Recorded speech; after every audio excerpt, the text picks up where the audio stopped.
Dear ladies and gentlemen,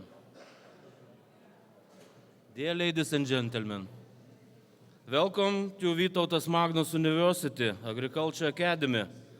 We are happy to seeing you here in our continuous international scientific conference, Rural Development 2019, Research and Innovation for Bioeconomy. That is the 9th conference. This conference we organize biennially in our university, and at this time more than 200 participants from 29 countries were registered to this conference. Now we would like to invite our colleague from Vytautas Magnus University Music Academy to perform a musical composition. Where is our young person?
Thank you very much.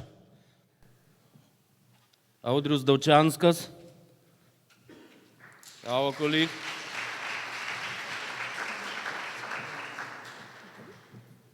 Now, we would like to introduce you the main members of the scientific committee. Chairperson, Chancellor of Vytautas Magnus University Agriculture Academy, Professor Antanas Maziliauskas.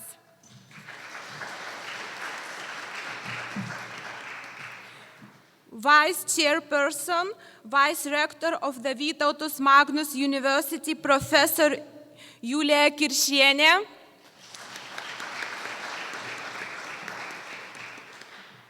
Vice Chairperson, Editor-in-Chief of the Proceedings of Rural Development International Conference, Professor Asta Raupelienė.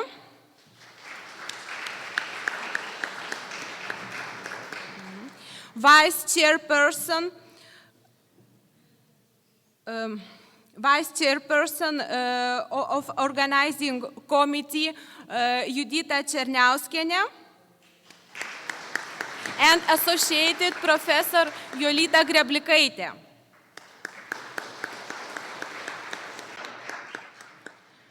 Chairperson of the Organizing Committee, Professor Astrida Miceikienė. Administrator of the conference, Aurelija Markelytė. Now we would like to express our thanks to our main supporters, the Ministry of Agriculture of the Republic of Lithuania,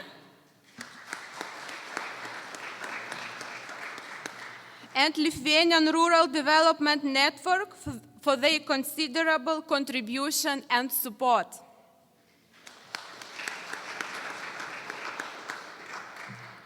Now we would like to invite the host of the conference, the Chancellor of Vytautas Magnus University Agriculture Academy, Chairperson of Scientific Committee, Professor Antanas Maziliauskas, to say the welcome word.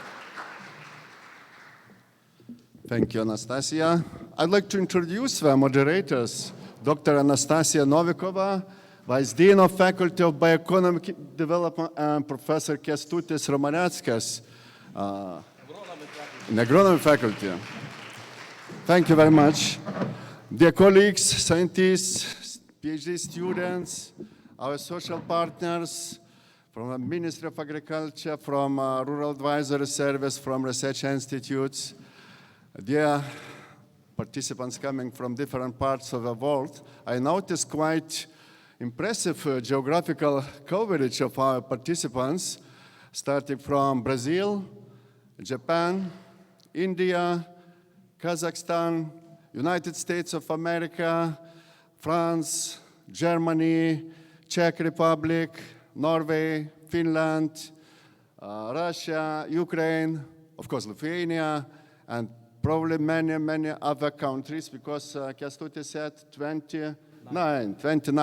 Welcome all of you to this traditional biannual event. We are very proud of that. Many people have been introduced. They have been working hard to have this conference very successful. I am so pleased to see so many friends among you, and I have some special friends to introduce to you. I want to introduce our very good partner, rector of Latvian University of Life Sciences and Technology, Irina Pilvere. She is always here with us. And one very special friend and guest from University California, Davis, Kelvin Colsett, Professor Emeritus. Yeah. He has been working almost 20 years, coming on a regular basis to Lithuania, working with Asparagus on Auksučiai project. And John Chile, he is also together. He is on the board of that Auksučiai project. It's a special project. We will be introducing the results of a project on one of the sessions of our conference. So welcome all of you. I'm very pleased that we have a lot of social partners here from different organizations here in Lithuania, and I like to welcome our colleague Antanas Venskus, who is representing minister today. He is the director of International Relations and Export Promotion Department at the Ministry of Agriculture. We have also senior advisors of the ministry, Dalia Minetaitė, Virginija Žostautienė. Welcome to our conference. Pleased to have of you. And we have Director of Research Institute of Agriculture, Gintaras Brazauskas. We have Director of Lithuanian Rural Advisory Service, Farm Advisory Service, Agriculture Advisory Service, yes. Dr. Edvardas Makelis. We are very good partners of us. We are trying to work together to be successful. As Kęstutis said, we get a very large scientific committee, and because I am the chairman of scientific committee, I have to say my appreciation to all members of the committee. They are from different countries. Sometimes you do not feel how you contribute to the success of the conference, but really you do that, and thank you very much, all of you. I should say that Kęstutis has mentioned its 9th conference. It means that next conference after 2 years, we are going to celebrate the 10 years anniversary. This year, the focus of the conference is again on the bioeconomy, means innovations and research for the bioeconomy. Indeed, the bioeconomy is a sector which is growing, and it covers all agriculture, all natural resources, and we have to deal with all that to be ahead of all events which are taking place, ahead of industries which are happy to produce the high value-added products from different bioresources. We have to take care of sustainable use of natural resources. So there are a lot of topics we have to cover today, and why you notice that we have 4 sections for the conference, and we are going from agro-innovations and food technologies up to social research and innovations in rural areas, and speaking about sustainable transformation and well-being of rural areas. What is different this year, because we had already 8 events, what is different? There are 2 different things this year. First of all, we have changed as university. And second, we are offering this year 2-in-1, international conference and international exhibition. We have changed because you noticed a new name. We are now a part of Vytautas Magnus University, which is the 2nd largest university in Lithuania. And Julia, our colleague vice rector of Vytautas Magnus University for research, is here. I know probably she would be able to speak more about what is Vytautas Magnus University, but it's the university which has all fields of research and education in Lithuania, and it's a large university in Kaunas. Kaunas is a very much growing city, attracting a lot of investments, so there is a lot of demand now for different interdisciplinary research and education. So we are proud to be part of that. Okay, and the exhibition, the international exhibition, has a new face also. This year it's called Inno Panorama. It means that we have 2 large events. The largest one, which is in spring, it's the agricultural fair, which is the largest in the Baltic area. And now this autumn exhibition has a new face as innovations for the development of regions. So we are focusing quite much on regions because we have a lot of problems that people try to move to the larger cities, and to keep the sustainability in regional areas, it's very important also to have innovations, to have businesses coming to regions. So why we are focusing on that? There is a new thing also. There is the avenue of innovations. And please, when you have time, after hard work at the conference, visit the exhibition, which is just next to us. We have very nice premises for exhibitions, very nice infrastructure, and you will be happy to discover what our companies are offering to regions to get innovative. So I'm speaking too much, probably. I'm welcoming again all of you to this conference. We have a good place for debates, for scientific discussions, but don't forget that the life is not only research papers, not only formulas, life is life. So welcome to enjoy Lithuania, to enjoy Kaunas, to enjoy our social event, which will be tonight in a very nice place, Raudondvaris Castle, which is not very far away from here. I hope that you will enjoy that. Welcome and have a nice conference.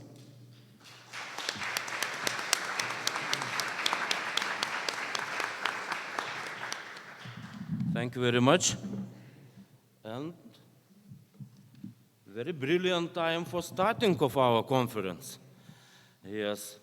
And I would like to remind... atsiprašau. Dar turi būti, ar ne?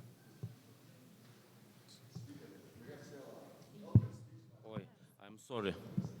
We still have one welcome speech from the Ministry of Agriculture.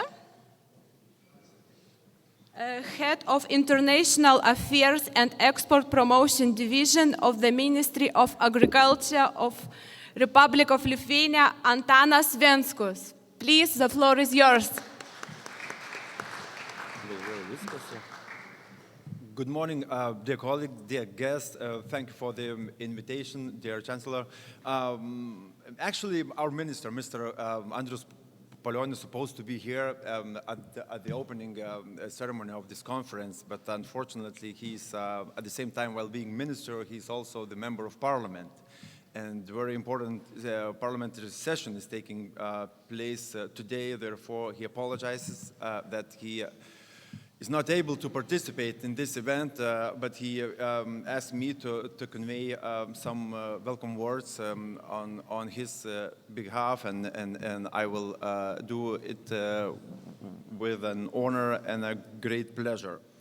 So, but also I would like to say on my behalf that it's very good for me to be in my alma mater, not necessarily the Academy of Agriculture's alma mater, but the Vytautas Magnus Universities for sure. So, dear colleagues, it's very good to see people coming every year to this conference devoted to rural development. And this conference invites scientists, practitioners, and politicians from Lithuania and overseas. This is very good tradition, and it's even better that for this year, this conference is devoted to bioeconomy, which is actually a big part of the future of rural development for all of us. Currently, in the bioeconomy, about more than 20 million people are working in this area, and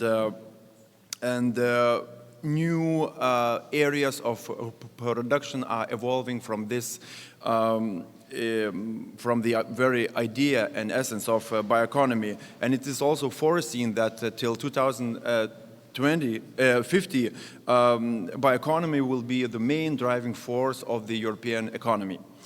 About 1/3 of population in Lithuania live in rural areas. Therefore, also the main our aim is to maintain and to develop the rural area in Lithuania, and the bioeconomy will be one of the main aspects and the possibility to maintain it. Currently, we don't have the national strategy for bioeconomy in Lithuania, but the importance of bioeconomy is clearly indicated in the White Book, which was adopted this year by the Ministry of Agriculture. And we understand and we see that that it is very important to sustain the sustainable principles of production and technologies in agriculture. It's also important to encourage the companies to involve more and more into areas related to bioeconomy. Also, we have to encourage all the means and methods which support bioeconomy, and with this we achieve not only economic growth but also a sustainable environment. We will sustain biological diversity, and finally we will be able to ease the effect of climate change. At the same time, it's very important to note that the transfer of technology is very important in this regard, and the cooperation between practitioners and the scientists is of utmost importance in this regard. And finally, it is also important to stress the importance of sharing all the information and working together towards the common goal, and to work in the area of bioeconomy and hope for good results in the near future already. So all the best wishes from our minister, Mr. Palionis, and he wishes you successful conference and interesting and long-standing discussions, which is only the beginning, but of course there is still a long way to go. So have a good conference and a nice day. Thank you very much.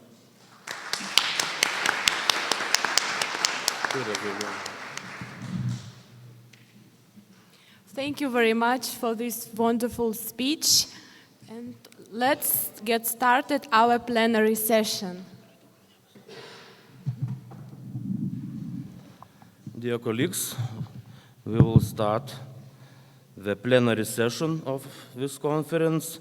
A few words about the timing in this conference. We would like to remind that each pronouncer has 25 minutes for presentation and 5 minutes for questions and discussions. And if you will hear this signal such, that means that 1 minute left. So please, we'll be in time. So, and now we would like to invite Professor Laszlo Kocsi from, sorry for pronunciation, from Budapest University of Technology and Economics in Hungary. A few introducing words about Professor. He is an expert in fuzzy systems, evolutionary algorithm. Sorry, I have no idea what is it, but pronouncer will explain more detail about that. Professor has been a visiting professor in Australia, in Japan, Korea, and other countries. So, dear professor, the floor is yours. And the title of presentation is Sustainable Transport by Optimal Routing in Complex Delivery Tasks. Thank you. Dear chairpersons, ladies and gentlemen, first of all, I thank you for the introduction, and then I'd like to thank to the faculty and the organizers of this conference for inviting me. This is the first time I participate in this conference, but not the first time to visit this faculty and university, and I'm always very glad to come back. Now, I have to explain a bit. I'm not coming from this community. I'm coming from the computational intelligence research community, which is including fuzzy systems and a few other things. Today, my focus will be on a method which is a bit apart from fuzzy, but at the end, I will also go into fuzzy systems with some explanations. And I hope you will not be shocked, because usually a keynote talk is about something very general and something very closely related to the mainstream. Instead of that, I will speak about a very concrete topic, a method, a rather general method that I'm, so to say, recommending to you for applications wherever it's appropriate. And I will go into a bit of details on the computer science and mathematics side. I try to skip the slides very fast, but I hope at the end of the presentation I will be able to explain, or you will understand why I'm standing here and what is the point in talking about such stuff. Okay. So, the title is Sustainable Transport by Optimal Routing in Complex Delivery Tasks. The first thing I want to start with is soft computing or computational intelligence, which is a methodology toolkit of computer science, which has its inspiration from biological sciences. So there is the first connection, let us say, with your field. The main three components are fuzzy systems, artificial neural networks, and evolutionary population-based algorithms. Fuzzy systems are based on the observation how human people are thinking and reasoning in an everyday situation, while for the rest there is no need to explain how it's connected to biological starts. Now, what will be this talk about? I try to stand in a way that I can also see what you see, and you can still hear me. So the problem is, in every field of science, including agriculture, including rural-related stuff, there are more and more complex problems to solve. Complexity means that mathematically you are not able to solve the problem, at least not in the traditional sense. But there are methods, and this method I'm presenting you today is one of those which are delivering a rather good result. Rather good means almost optimal result, but the resource need is orders of magnitude less than when you start with a traditional, really classical, exact mathematical solution. I think in your field there are thousands and thousands of problems where this situation is true. In fact, most of the approaches are based on, let's say, approximate consideration based on so-called soft science approaches. But nowadays, soft sciences converge with hard sciences, especially that the methodology needed is more and more efficient, and that way it's necessary to have more and more exact and evaluatable approaches when you deal with problems. Now I try to give something in this direction. This is the contents. Maybe I skip this because you will see anyway. First, I want to start with a few very general pictures. Why is this problem important at all? Now, I try to approach from the point of view of the sustainability of road transport.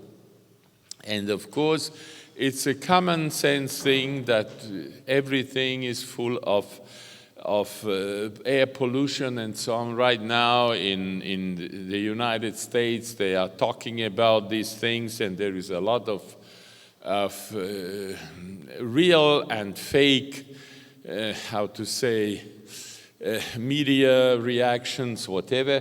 But I'm talking about the real things. So it's a fact that road transport is the second worst in sense of air pollution after air transport, which is of course unavoidable because some people can afford to play with little girls to go by sailboat, but we can't go by sailboat all the way around the world. So we have to do something at least to reduce the air pollution. And one of the possible ways is optimal routing, shorter and faster and more efficient delivery of the goods. And this is what I'm talking today about. What is NP-hard? NP stands for abbreviation of non-polynomial. This is a terminology coming from mathematics. Whatever is polynomial has a theoretical possibility to be solved by a huge computer. There is a theoretical model. If you build a computer of the size of the galaxy and each atom is one computing element of that computer, and the speed of the computer is that of the light, so speed of the light, So that's the absolute maximum speed and capacity computer that you can imagine. Of course, it's a non-existing thing. And still, it's a funny thing, many complex problems in our everyday life are not solvable even with such a huge computer within, let's say, the lifetime of the present galaxy since the Big Bang. It's incredible to believe it, but it's true. And NP means something belonging to one most important subclass of such highly complex problems. So now I will deal with an NP-hard problem class. Of course, small instances can always be solved. But in general, so for example, I have 10 places to deliver. It's no problem. I have 1,000 places to deliver. Not a big problem. I have 100,000 places to deliver. That's a problem. But in some cases, for example, Amazon has millions of places to deliver. How to optimize that? And for that, there is no answer. So what solution methods are there for such very complex problems? Exact algorithms do exist, but they are not good because they are not able to solve larger instances. Approximation algorithms that guarantee solutions do exist, but they are very imprecise. So in some examples, the error is 50% of the optimum. So it can be discarded. What remains is heuristics, or some literature calls it meta-heuristics. Heuristics do not guarantee optimality, but often produce optimal or near-optimal solution. And in real life, big problems, big size and large complexity problems can be only solved by heuristics. Of course, if there is no guarantee, who will tell you, oh, this is really the optimum you get? So there are only two ways to do any check, mainly for checking on benchmark problems by simulation and comparing your results. And then there are a certain number of mathematical methods for checking, not for finding the optimum, but for checking how far you are from the optimum. And the method I'm going to show you today is actually one of those heuristics. I'm looking at the watch, there will be not much time. So I'm just going very quickly through the different approaches. The traveling salesman problem is a classical problem. If you have studied any algorithms or computer science related subject, you have heard about it. If you have studied logistics, you have heard about it. Even if you know about very large scale integrated circuit design, you must have heard about it because it has many applications. The idea is to start from a given point and go along the nodes of a graph so that you only reach each node once and you end up at the starting point. And you have to minimize the total cost, distances or times or whatever associated with the connecting edges are known. So this is a basic problem. This is a good problem, and there are many solutions, and I don't say we found a better solution than the existing ones. This is the mathematical model. I will always skip this. I just show you that I'm not lying. There are real models in use. And instead of the exact solution, which is impossible for large instances, I propose something that's called discrete bacterial mimetic evolutionary algorithm. The idea of bacterial algorithm came from a Japanese group, Furuhashi and some students and colleagues. And we did some improvement, we did some combination. The idea is like this. If you have to optimize something, First, you do a global optimization, or at least an attempt to globally optimize, and you get into the neighborhood of the optimum, and then locally you do an exact optimization with the use of some traditional mathematical method. And here, that picture I took in Lithuania last year, so it's called a nested algorithm because the local search is nested into the global search, like the storks are searching globally for their usual summer place, and then locally they search for food or something like that. That's just a kind of metaphor. So our algorithm, I don't go into details because time is running so fast.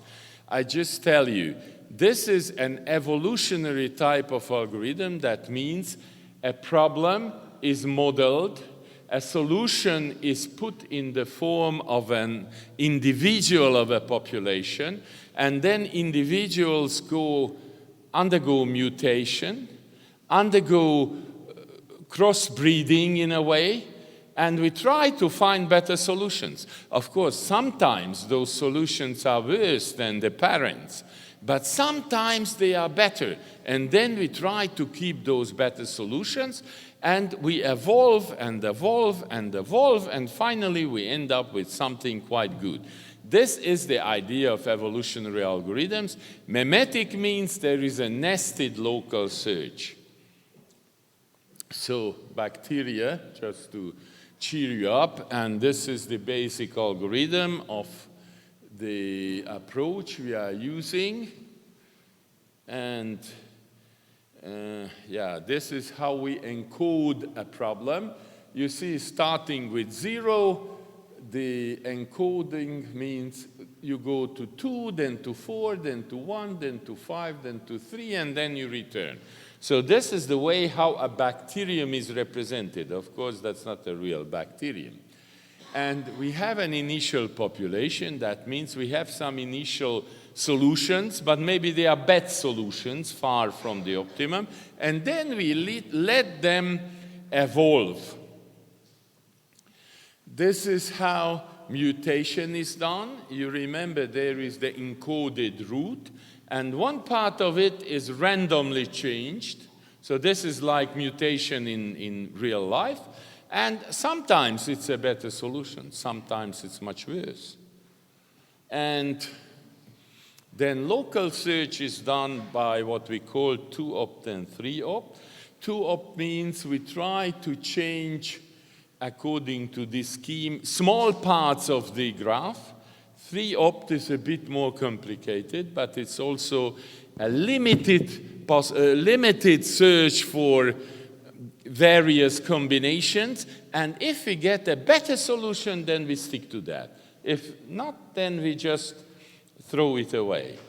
And now this is the full process. I have the 2-opt and then the 3-opt local search. And then we have a bit of computer science tricks that I don't want to mention here or go into. And we did some simulations again, we compared, and we got pretty good results, but again, we are second best with this method only. If you look at the blue line, it's a bit slower than the orange one, but the orange one is very different from the previous solution. So 2 custom-made or tailor-made solutions are used, while we used exactly the same method for the 2 different types of problems. Now I want to talk about the traveling repairman problem. It means you calculate the cumulated costs, not the edges added, but first edge plus first and second edge plus first, second, and third edge, and so on. So imagine there's some machinery in different places, they are down, and there is a repairman going from one place to another, and the total waiting time until repair is optimized in this case. And here again we have a mathematical model. There are some results. And in this case, it turns out our method is as far the best. And still the same method, while for comparison, these Gilles, RVND, and Salehi-Pour's method, whatever, they are again completely different from the previous ones. So we have some comparisons of the run times, and they are usually better. This time, the blue line is the best. It's going the most bottom value, so it means it is the fastest of the approaches, while it's still very precise.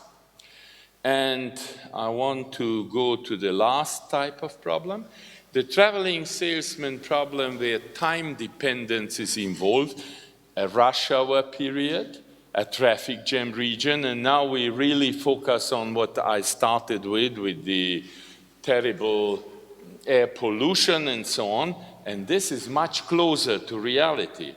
Well, there are again some approaches, and I just want to show you, in the literature there is only one case that has been solved with different factors of jam factor. That means in the traffic jam region, you have higher cost because your car is going slower, and that way it's polluting more.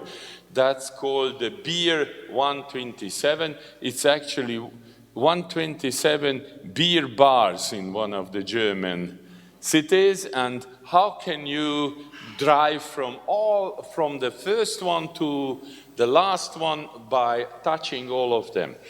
And here again we have some good results. No time for details. So I just want to show you, we also generated a lot of other instances, because here we couldn't do comparison. But this seems to be a very important thing, because it's much more realistic than the original abstract traveling salesman problem. But yeah, these are some examples. And I want to go to the last instance, because it's nice to define the traffic jam region, but we all know there is no very well-defined border. And also that the rush hour time, it starts to build up gradually, not immediately. And this is where fuzzy comes in. Fuzzy means we are more or less precisely defining the traffic jam region. We are more or less precisely defining the rush hour period, and time dependence is added, these two elements, plus the costs themselves are also depending on the situation, meteorological situation, unusual events, an accident, whatever, and that all leads to the problem where imprecise or vague values are given. And we attacked this problem with my PhD students, and we have some solutions now. This is the mathematics. These are some definitions. You see, the border is going down gradually, smoothly. So this is the distance from the center area. So the traffic jam region is gradually fading away. The same thing with rush hour. There are two rush hour periods in our example, a morning and an afternoon rush hour. And in between, the situation is getting better. In the night, no problem at all, even in the center. And then we have some computational results, because I have no time. I just want to finish it. We have some conclusions.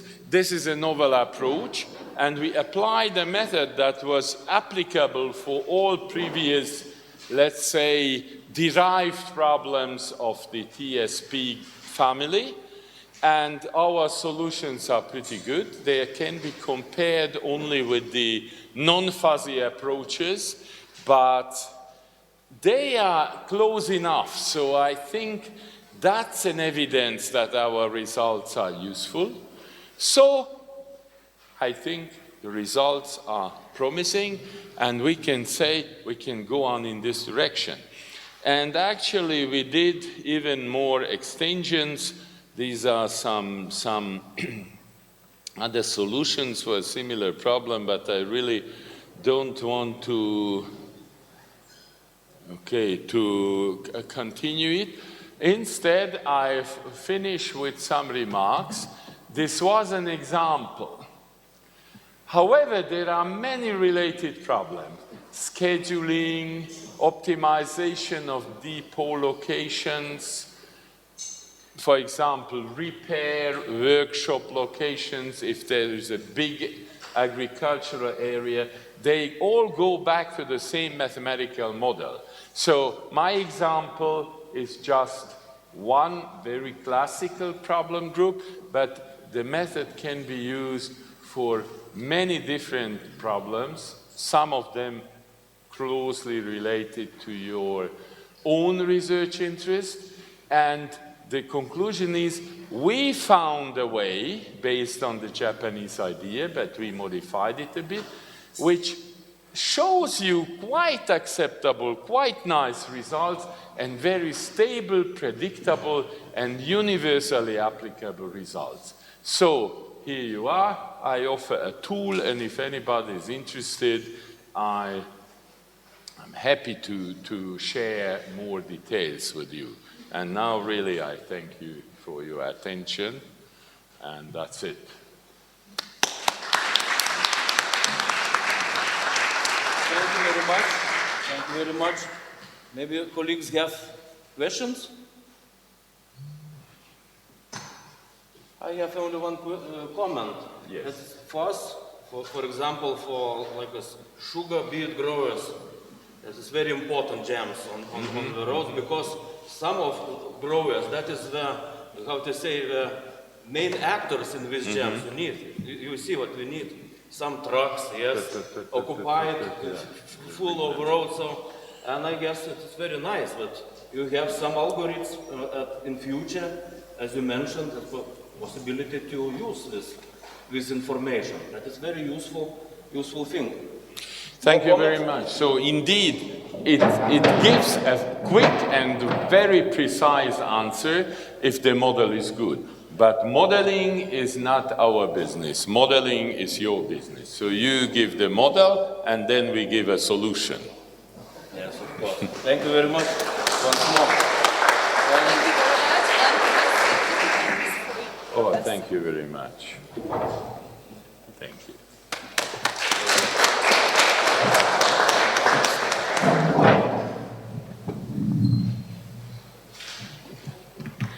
Now we would like to invite Professor Karl-Heinz Nickel from University of Evora, Germany. He is an expert in research and advisory work related to sustainable rural agricultural and food systems. And the presentation title is Creating a Knowledge-Based Bioeconomy that Increases Well-Being in Rural Areas. The need for a transdisciplinary research approach. Dear Professor, floor is yours. Thank you very much for the kind introduction. It's already my third time in Kaunas. I'm very happy about that. I always like to come here. It's a nice conference and with quite a diversity of topics too. So really nice to be at this conference. My presentation is quite a bit different from the previous one. It's not as specific, it's not quantitative, and I'm not going to present you a tool. Instead, I will, and I hope it works, try to connect three rather different areas. And this is what you can see already from the title. I'm going to talk about the bio-based economy, or the bioeconomy, or knowledge-based economy. There are very different terms around, and there are different meanings also of what a bioeconomy is. And I'm trying to connect it with the question of well-being or sustainable well-being, especially in rural areas, but of entire societies. And I think more and more the connections between the rural and urban and the global connections and interrelations, all that will matter. So one of the conclusions I want to arrive at is that it doesn't help, or it helps less and less if we focus too much in one area, in one way of interpreting, that we need to connect different ways of looking at things. And the third one is transdisciplinary research. And I hope that at the end of my talk you can see how these three things come together. That's what the purpose of my talk is. I will first have a couple of slides on setting the scene. I think it's very important really to have this as a background information, because otherwise you wouldn't really find it easy to follow in my argumentation and probably in the conclusions. And then say a bit on these different interpretations and ideas about a knowledge-based economy, bioeconomy, and then well-being in rural areas, and then why we need transdisciplinary research. And I think in the European research funding, we're going very strongly in this direction already for a couple of years, and there are very, very good reasons for that. And I have a couple of summary points at the very end, which you could also see as discussion starters. Setting the scene. Now this graph, I guess, is meanwhile known to probably all of you. The planetary boundaries work by the Stockholm Resilience Center, Johan Rockström and others. I'm not going to stay long with that. It's just one of the setting the scene elements that I think are needed nowadays, because we are hitting boundaries. And that doesn't only apply to climate change, where we are hitting the buffer capacity of natural systems, of the global climate system, but there are also resource issues. We have limited resource availabilities. There is another setting the scene slide, and that is that we have a huge diversity of richness of GDP, measured here in GDP per inhabitant, and the 2016 data by Eurostat for the whole European Union at the NUTS 3 level. Then the next slide. And it shows we have really huge differences, ranging from under 75% of the EU average to over 150%. And what you can see is all these violet areas, that is Southern Europe, that's Eastern Europe still.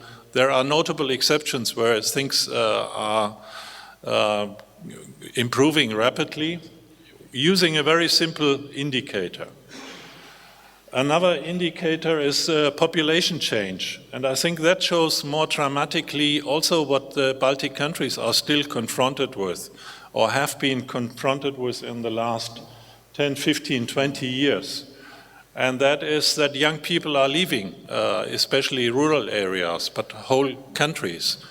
And that we have huge shifts in population, especially of the most educated, of qualified, and of young people who are ambitious. So what I would conclude from these two already slides is that we also need to worry a lot about the socio-economic situations and potentials and perspectives. Perspectives, I think, matters a lot for young people. Do they see an opportunity in their future? And the next one, which is even a bit more specific, that's again for the EU, for all EU member states, and it shows the poverty risk by degree of urbanization. And these are 2015 figures, so absolutely comparable, put together by Eurostat. And it's a differentiation between rural areas and peri-urban areas and the larger cities. And what you can see that in many countries where GDP on average is lower, we have in particular rural poverty problems, and that that, of course, has implications for what's going on in rural areas, for what is happening with agriculture, where are the income opportunities, where is rationalization going on, what is the income effect of that. So it's many questions and connections that are behind that. What I want to conclude from these few slides is that we really need to differentiate. The situations across Europe differ a lot. I'm coming originally from Frankfurt, Rhine-Main, and I have really, the picture in my head of a conurbation of material prosperity, of lots of job growth. We cannot get enough young people into the area, but then we are hitting different boundaries. And that has to do with traffic congestion. We are expanding into areas that was fertile arable land and so on and so forth. But in other regions of Europe, we still need a lot of growth. So we need to differentiate. That brings me to the next slide, and that brings together social problems and the planetary boundaries work. I don't know in how far you are aware of the donut economics developed by Kate Raworth, which brings these two things together. Can I just get some hands on who knows donut economics a little bit? How much should I explain? It's really a very worthwhile, useful concept because it brings the planetary boundaries and the social issues together into one slide. And the planetary boundaries is the outer ring, the ecological ceiling, and the inner ring is social foundations. And a lot of these social foundations have to do again with rural areas and jobs and income in rural areas. That's one of the basic social foundations that we need to make sure they are given. Income opportunities. Now this green ring, which looks a bit like a donut, which is why the whole thing is called donut economics, it's becoming really influential now. There are big cities like Amsterdam, Toronto and others who are going into an analysis for their hometown, for their region, and try to translate what that means for the particular situation, where the ecological boundaries are and where the social foundations are, and derive from that strategies for future development. That is the creator of this whole idea, Kate Raworth from Oxford University, who's very popular at the moment, one of the top economists, really trying to think ahead, bringing these very different strands of analysis and thinking together. And I think her central quote is the 21st century's journey is to move into this, what she calls safe and just. Because safe in terms of the ecological boundaries and ceilings, and just because it has a lot to do with the distribution of incomes, of growth, of jobs, of livelihoods. And to go into this safe and just space from both sides to eradicate poverty and inequity for all within the means of the planetary boundaries. That also means that some really, I would say, resource-intensive and rich areas like Frankfurt, Rhine-Main need to provide space. We are still talking there about more growth. And instead, I think we need to provide space for rural areas and for other areas in order to catch up and provide livelihoods for their own people, instead of having young people moving all around. And this moving around is happening at the European scale, but it's also happening at the global scale. A lot of the global level migration of the refugee problems has to do with poverty in other parts of the world, which again is related with climate change sometimes. Things are interconnected. Brings me to the next big question, and that is the bio-based economy. Now this figure, for all those who are working in the bioeconomy area in the more academic and research field and policy field, know this figure. It's from the European Commission, one of their top publications on the knowledge-based bioeconomy, and What the picture shows is that it means many, many different things. It's not just biotechnology, it's not just the classical forestry and agricultural sectors, it's much more than that. It's about interconnections, about creating new linkages and so on and so forth. Very important from my perspective, against the background of this differential situations in rural areas, is that we realize that there are very different development trajectories for the bioeconomy. We can imagine a very industrial scale, centralized, industry-driven bioeconomy, but we can also imagine a bioeconomy where as many as possible farm families, farmers, are participating in the added value generation, and that means income and perspectives for rural areas.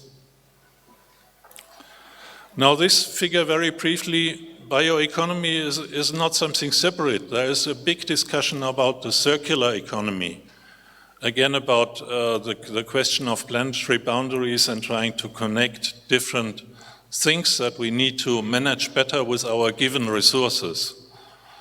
And these two things are inextricably interlinked. And if we're doing research, I think we need to check the connections between a circular economy and a bioeconomy. For many good reasons. I will come to a slide which shows a bit the latest thinking on the European Commission level. It's from the 2018 update, where the European Commission states, to be successful, the European bioeconomy needs to have sustainability and circularity at its heart, and it needs to be distributive. That is becoming more and more strong because more people can participate in additional incomes. What I indicated already, it's much more than just technology or a bio-related economy. We need to move beyond that in our analysis and discussions. It's cross-cutting and a new way of thinking. That's very important to get that across. It's a new way of looking at the classical agricultural and forestry sectors and trying to redefine the role in a modern society.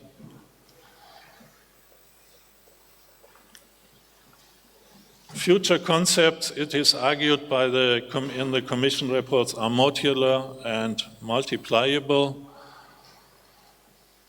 And I mentioned this one already. Closely related concepts are therefore the circular economy and then the collaborative economy. It's again a huge new area of thinking, that it's not as it was in the past, you grow, you scale up and you specialize. There are very different models developing of the collaborative economy, and that is being reinforced by developments in IT, that we can process a lot of information and connect people via the internet. Therefore, large suppliers are becoming less and less important. A nice example are smart distributed systems for renewable energies. There are entire regions in Bavaria, for example, that are autonomous in their energy supply because they are connecting very different renewable energy sources in smart grids and steering demand and supply in very new ways. As one example, and a lot of that is not driven by suppliers, by large companies, it's driven by communities because they see the added value in terms of additional jobs and incomes and independence from large suppliers. So this is a kind of depicting where what I was just explaining, we are moving away from centralized systems, crossing decentralized and then more towards distributed, networked, connected systems via ICT. Well-being in rural areas, I'm not going to stay long for that, but and you can look at it in many different ways. For the most common OECD and European Commission level definitions, it means addressing well-being in a holistic way. It means adjusting to planetary boundaries. It means empowering communities to define their own ways forward. It means moving to a regenerative and collaborative economy for many good reasons. And that, again, preconditions that we are building competences and collaborative capacity among communities, across sectors, and so on and so forth. My next slide is to illustrate this a little bit. I was at the beginning of the year engaged by the Association of Municipalities in Klaipėda in a very tiny contract to review two sector studies which are interlinked. And the one was for agricultural sector development and the other one on tourism development. And the question they asked was what we see in the consultant's report for Klaipėda region, is that really leading us into a sustainable future? Does it provide jobs for our young people? Does it really connect across sectors? Is it in correspondence, if you want, with the donut economics idea that I presented earlier?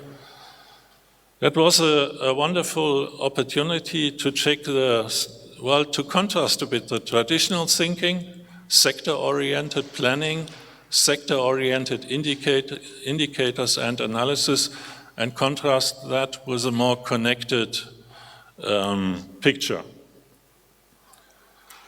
Usually the starting points are what are the assets and needs, the resources of the region in a kind of SWOT analysis.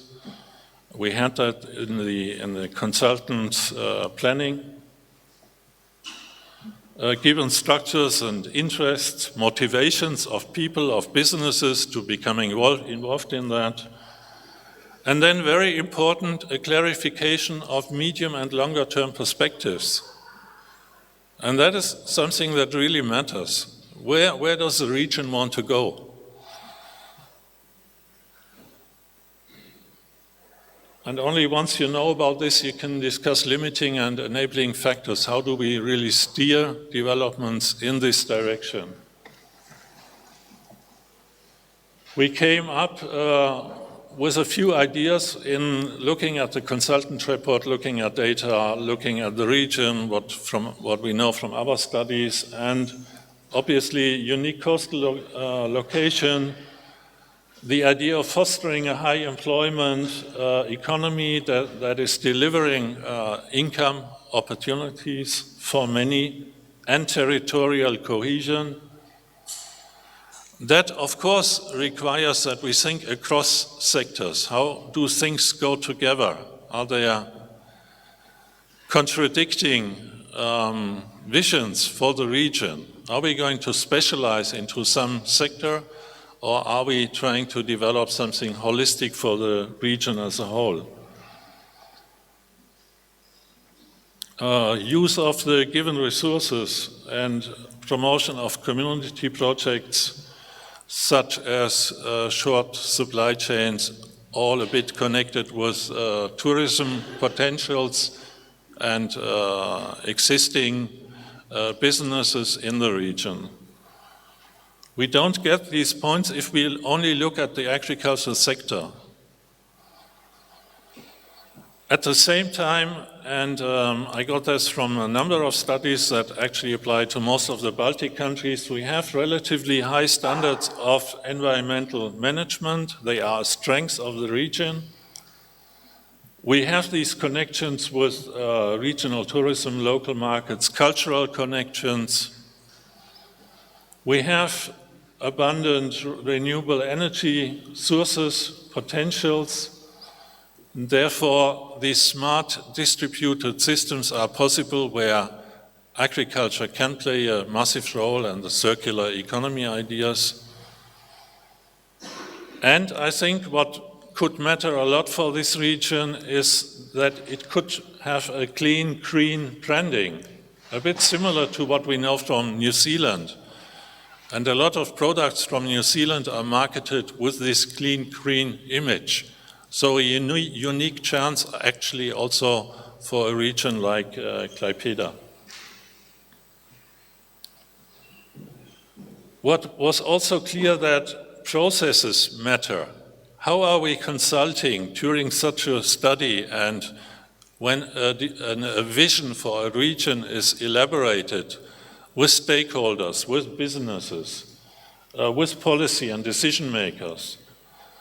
Are we trying seriously to arrive at a common vision for the region?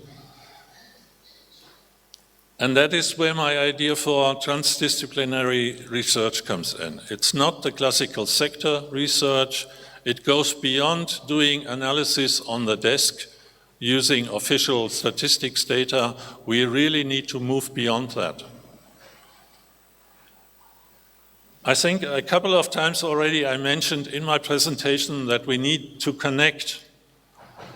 And when we see the discussion of the last weeks and months about Amazon rainforest, the big fires, or in the tundra, this has to do with cheap pork production, with soya imports, with cheap beef imports.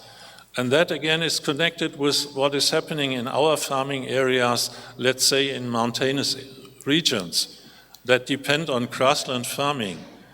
If they cannot compete with the cheap beef from Brazil or Argentina, we have a problem. So that is connected. There is groundwater pollution in intensive pork production areas, pork that is produced with imported feed.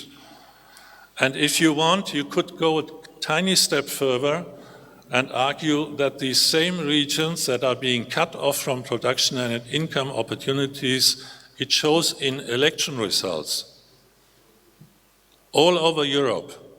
So this is also a social and a societal problem. We need to connect these things. This also implies increasing complexity, obviously, in decision-making. It implies increasing complexity in research and analysis, in the studies we are producing. I guess territorial perspective is becoming more and more important. It's already in rural development policy at the European level for quite some time, but this is now moving into agricultural policy. We're talking about CAP strategic plans, and they are multidimensional. You need to connect things and start everything with a SWOT analysis. And this is not sectoral anymore.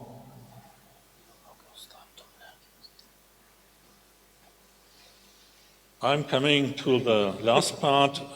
Therefore, I think that's clear from my presentation, transformative knowledge, because we're coming from a situation where everything was very sectoral, production-oriented, competitiveness in international markets. These things are changing. And that means we need new kinds of knowledge that we need to integrate into agricultural studies, into curricula. Communication skills, strategic skills, understanding governance mechanisms in transformations, and above all, also for researchers, an ability to reflect, to learn from our given approaches and methods and try to move beyond. So the changing role of research, we're coming from disciplinary, we went into interdisciplinary work, and I think we now really need to move into transdisciplinary knowledge and higher level education in order to deal with these complex problems. We need facilitating skills, brokering skills. It's more and more, if you consider these very different pieces of information and of knowledge, different kinds of knowledge, we need to learn how to bring that together and connect. I think a challenge always is to keep the connections with the whole in mind. and not specialize and forget everything else, because the connections matter so much.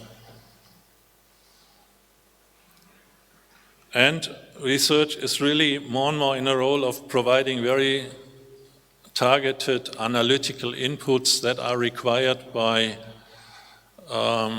communities, by a region, by the stakeholders in a region. They need to decide what they need for their planning, for their vision development.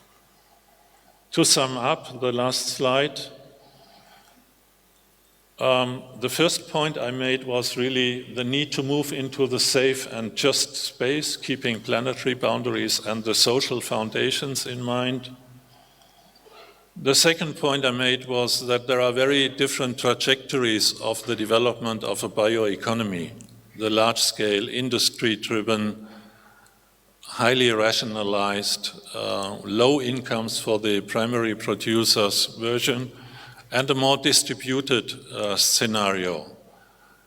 Also using as much as possible IT. Obviously, what I just said, the strengths of a distributed economy where more are participating on a more equal level in the added value. The Klaipėda example, where I think I emphasized that processes matter.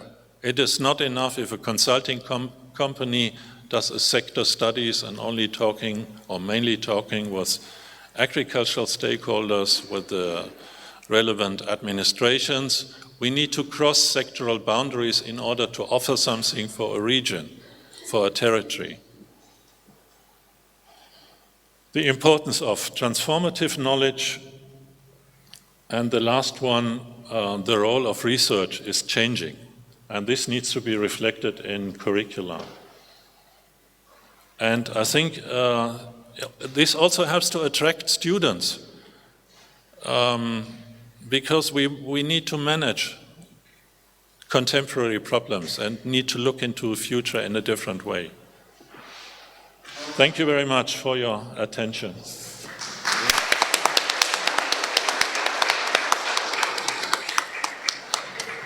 Thank you very much, Professor, for very interesting presentation. Now the certificate is for you. Thank you so much.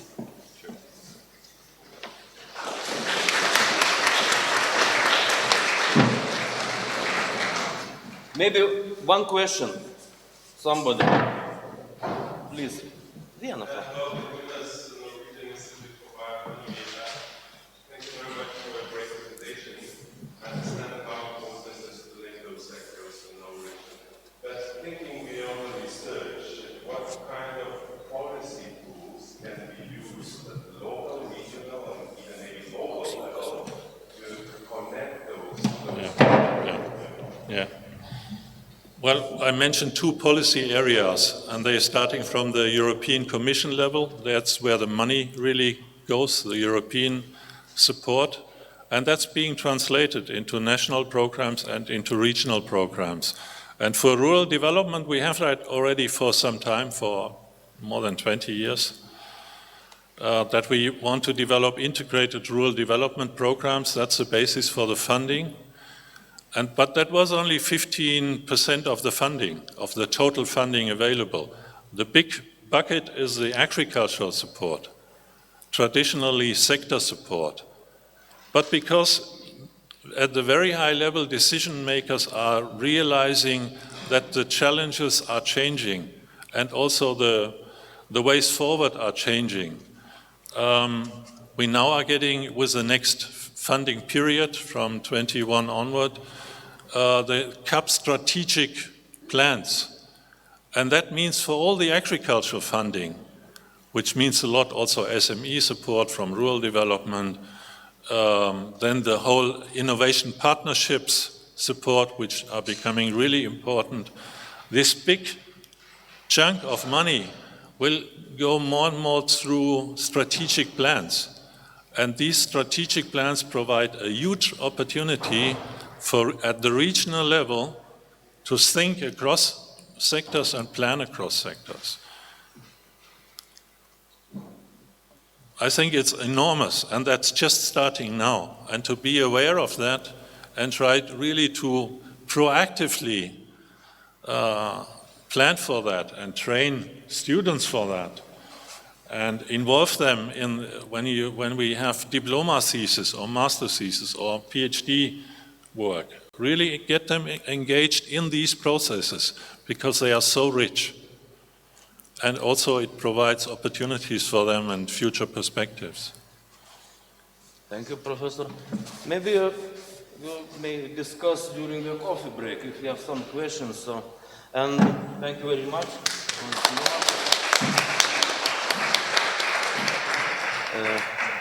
And now I would like to invite Professor Jiří Mašek from Czech University of Life Science, Prague.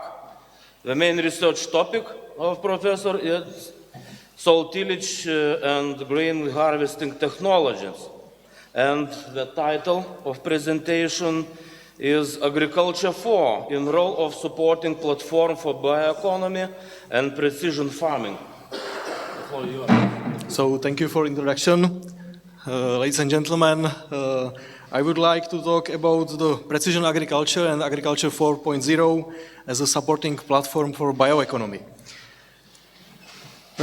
If we look to the agriculture sector, because I am an agriculture engineer and I look to the mechanization, we can say that in general, mechanization of agriculture, it was the big step in front in last century in agriculture, because agriculture is a story about incredible productivity of food for all people in the earth. The population in the last 40 years doubled, but agricultural land is the same, maybe a little less, because there is a big problem of degradation of the land. And if we look to the mechanization, there is occurred the size and weight of the machines, which is caused with soil compaction and also soil degradation.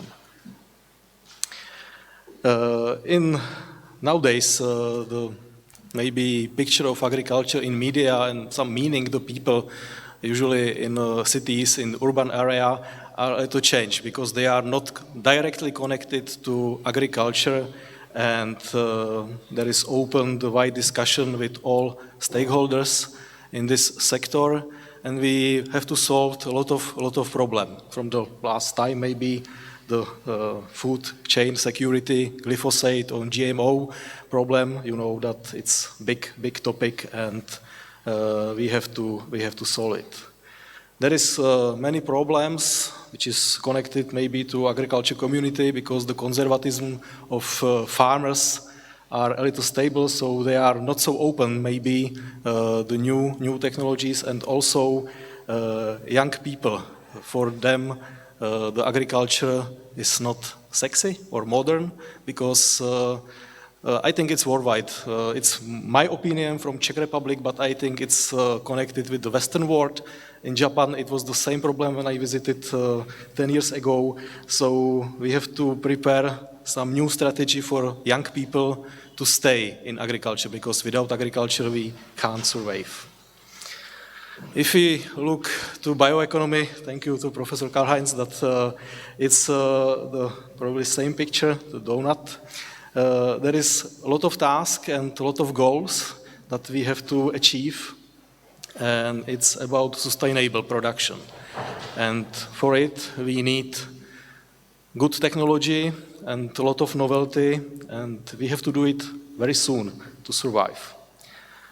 Here is this book, Agriculture Manifesto. It could be a little controversial for many people, but there is 10 trends or main drivers which will be shaped with agriculture in following period.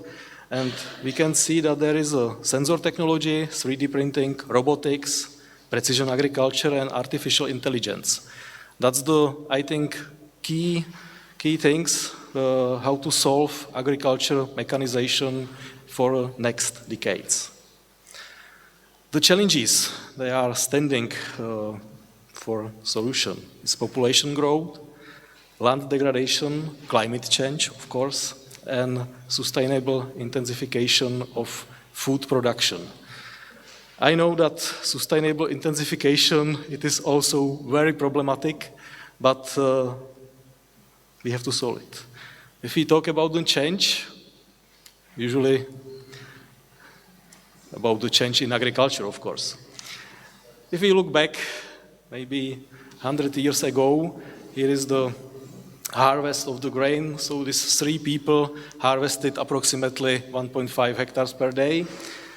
If we look today's machines, in these 3 machines, 150, maybe more, it depends on the yield and the crops. The productivity is growing rapidly, especially in the last 50 years, especially from the grain harvest. And also the same is for the soil tillage. So the productivity and efficiency of the work is incredible in this time. So the question is what we need really, this production intensified. It's a rising population, changing the climate, declining arable land because we as a people, we damage the land usually during our work. And also there is change in economies and diet of the nations. So the land is declining, labor sources for agriculture also, but the population is growing rapidly. Also, there is a change of the world's menu. Growing population, changing dietary, and increase maybe the meat and dairy sector, and the number of population in 2050 is approaching to 9.3 billion people on the earth. So we need to solve it by new technology. You can see on the graph that when we change from the horses to the tractor, it increased the productivity. But I think that we achieve now some threshold and we are waiting for the new technology. It will be GMO or something different. Maybe the mechanization also has big influence on this trend. If you look at this FAO graph, it's about the mechanization. On the western part, I think the level of mechanization is on a very good level. It's 80 and more %. But if we look to Asia, there is no data from Africa, but it will be burst. So it's the places where they have to adopt more efficient mechanization of agriculture. We are talking about the mechanization, but sustainable agriculture production, really sustainable production, will be maybe this in Africa and Asia. But the question is the productivity and efficiency. It's sustainable, but with very low productivity and very, very, very low efficiency of the work. The evolution is continuing. We are now in 4th industrial revolution. The process took 240 years from the first step in UK. And we can adopt this industrial revolution also to agriculture. So Industry 4.0 is the same like Agriculture 4.0. So we are in the 4th agriculture mechanization revolution. The view to the future farm would be maybe this: small and smart or clever. But it depends on different countries and different conditions, because somewhere could be good, small and smart fields, but maybe in different conditions we can stay on the big farm and big field, but we have to improve the implements. If we could adopt this technology, we have to know everything about the region, about the sites, about the fields, about the water regime, etc.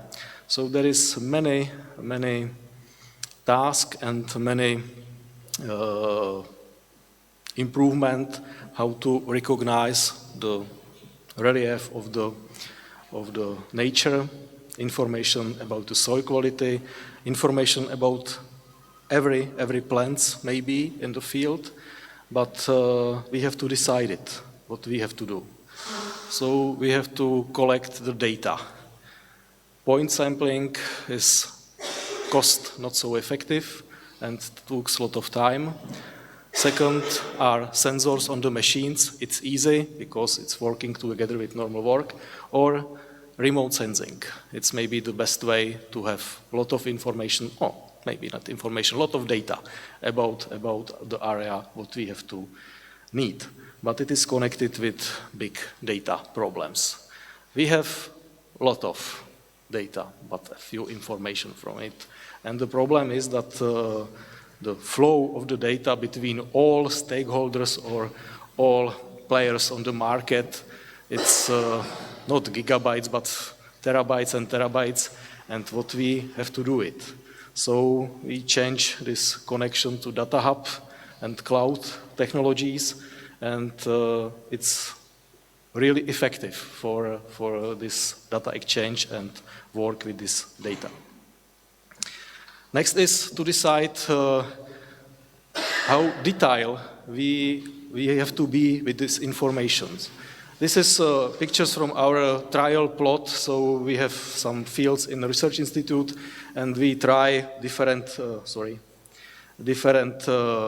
accuracy of the network from 6.6 meters till 36 x 36, and it's also connected with the volume of the data. And here you can see the results. It's about tensile force by soil tillage. I think that for normal agriculture is enough the last picture with the 36 x 36 meters network of sampling, because more details, it's more money. If we look to this picture, is all information about the field on the one small, in Czech Republic, small farm that is from the spring, that we have all operation done in a system, and we could evaluate the work according to tensile forces, damages the soil, etc. So every machine is equipped with some sensor which is connected with the tractor, and for it we have very good tool. It's Isobus.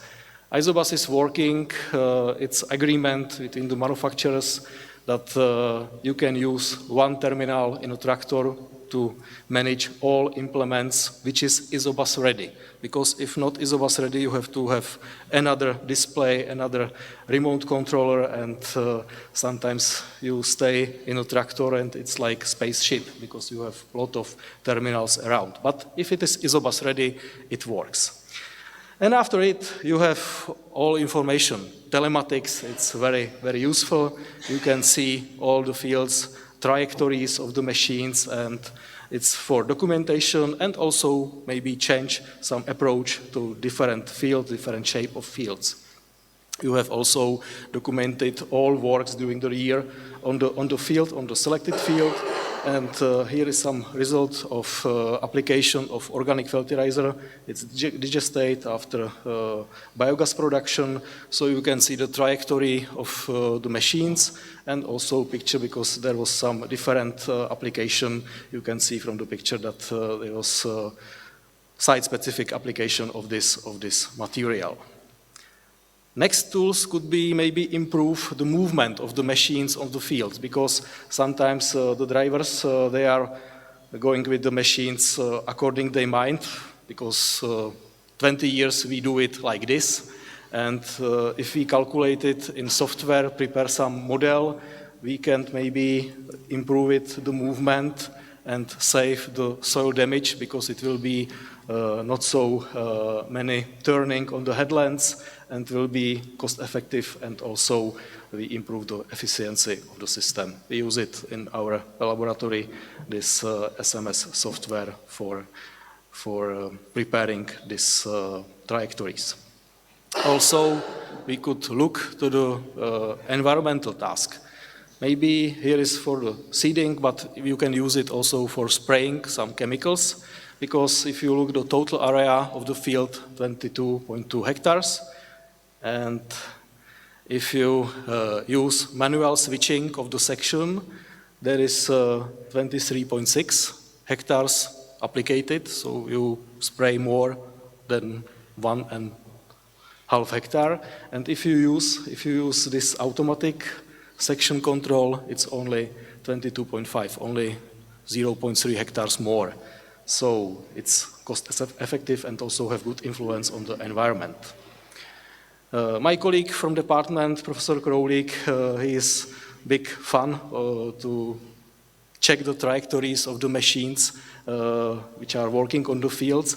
And I think it's 10 years ago, he prepared 1 year on the fields from the preparing the soil till harvest and disposal of the straw after harvest of the grains. And this is all machines which are going on the surface of the fields in 1 year. You can see the trajectories here.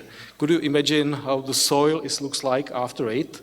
So we have comparison between the ploughing technology and some conservation soil tillage technology, and you can see that there is more than 20% of covered area of passages by the tractors and implement less if you use maybe conservation tillage. Second step was implementation of CTF, control traffic farming, and there was also saving the traffic area which is under pressure of the tires of the machines. With collection of the data is connected really difficult and exhausting work. If you need maybe collect the data about the soil condition, physical soil condition, it's very hard to work it. Now we have some implements which help us to do it, these really direct methods, but also you can use many different indirect methods. Maybe here the overview about some methodology, what we can use this sensor for collecting a lot of data with short time and cost efficiency and with less amount of the labor hours. But evolution still continues, and we will move to another part of precision farming. Here is a picture which was published in journal in 1960s approximately. It was a task for people from Research Institute for Agriculture Machines in Prague, and they published their vision for the next, I think, 50, 60 years in Mechanization of Agriculture journal. So prediction 60 years ago almost, and some of the vision are in prax, but some vision, they are still waiting for implementation to the agriculture life. Maybe this, I found it, I think, 3 years ago on CNH, that it's also vision for next maybe 100 years. Only thing is working. That's the drone. It is still working, but the combine harvester like this, still not. But the second way is agriculture robots. So we have now knowledge how to do it, and we have a lot of tools and implements what we could work together and prepare some strategy for implementation of the field robots in the praxis. It is long way ahead of us, but I think it will be successful.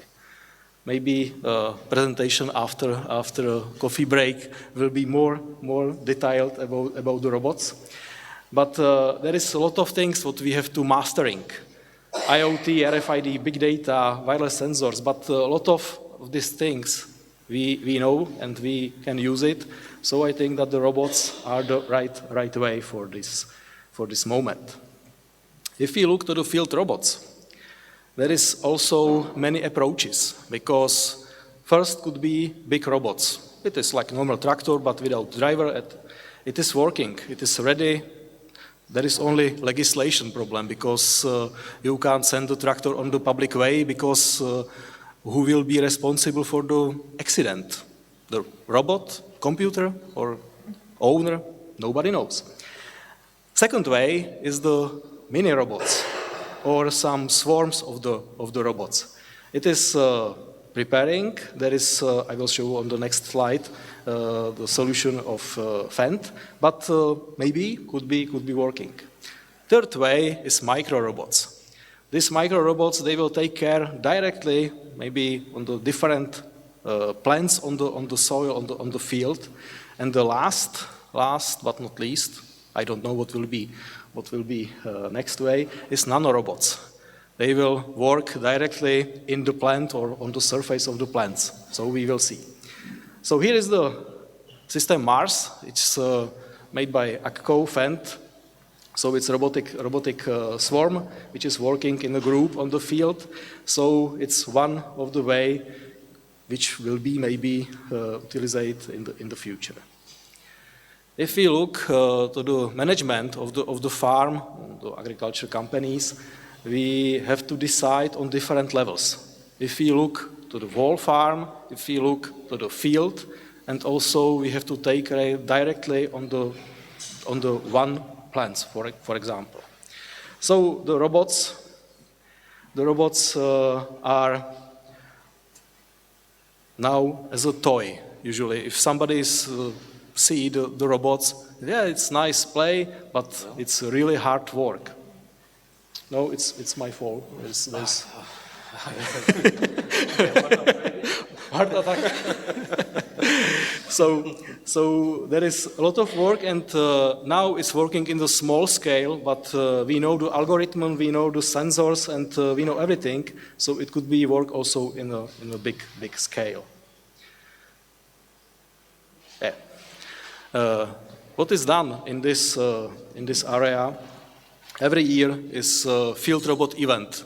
It's very interesting competition in Europe. I am very glad that our team organized this event in 2013 in Prague, and also our team developed this small robot. It's Eduro Maxi, and they are quite successful because they bring a lot of prizes from this competition.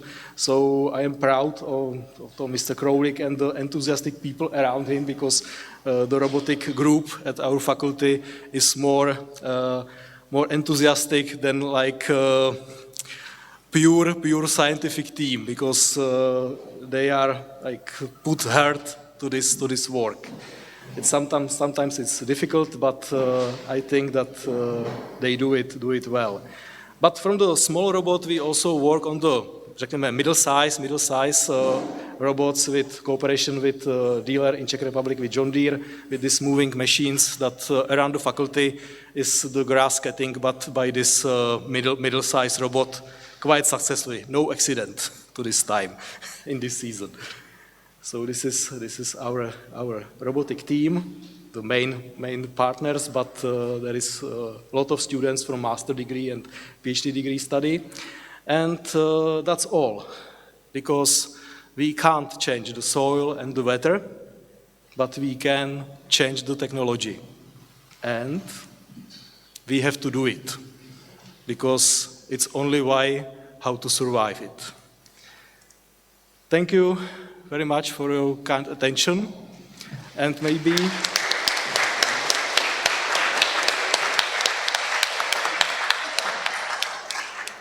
only last information, because last week we finished with our conference of Trends of Agriculture Engineering, but it is every 3 years, so next conference, Trends in Agriculture Engineering, will be in 2022 in September in Prague, and if you are interested, you are invited. More information will be on the website of the conference. Thank you very much for your attention. Thank you very much for interesting presentation. Maybe one question, because later we have the coffee break, and during the coffee break you may ask many questions. So, one question, please.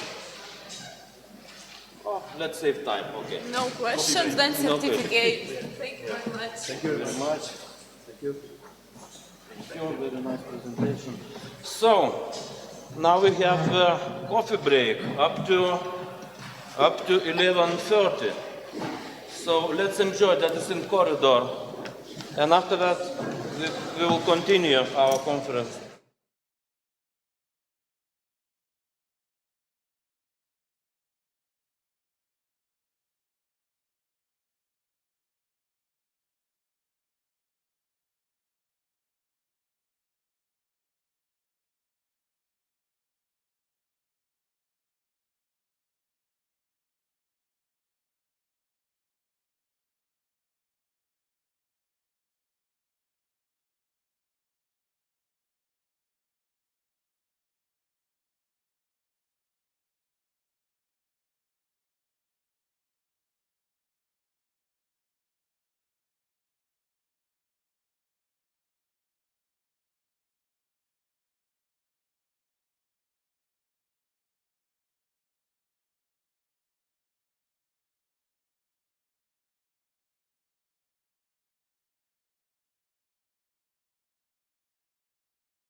plenary session.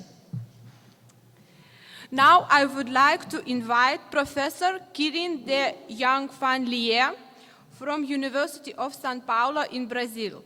His research focuses on soil physics, agrohydrological modeling, and soil-root-water relations. And the presentation title is Using Soil Physical Data and Modeling to Assess Soil Quality and Water Use in Agriculture under Climate Change Scenarios. Dear Professor, floor is yours. Thank you very much. Just starting this.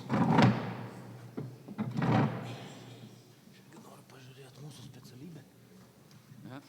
Well, in the first place, I would like to thank very much the organizing committee for the invitation for me to be here.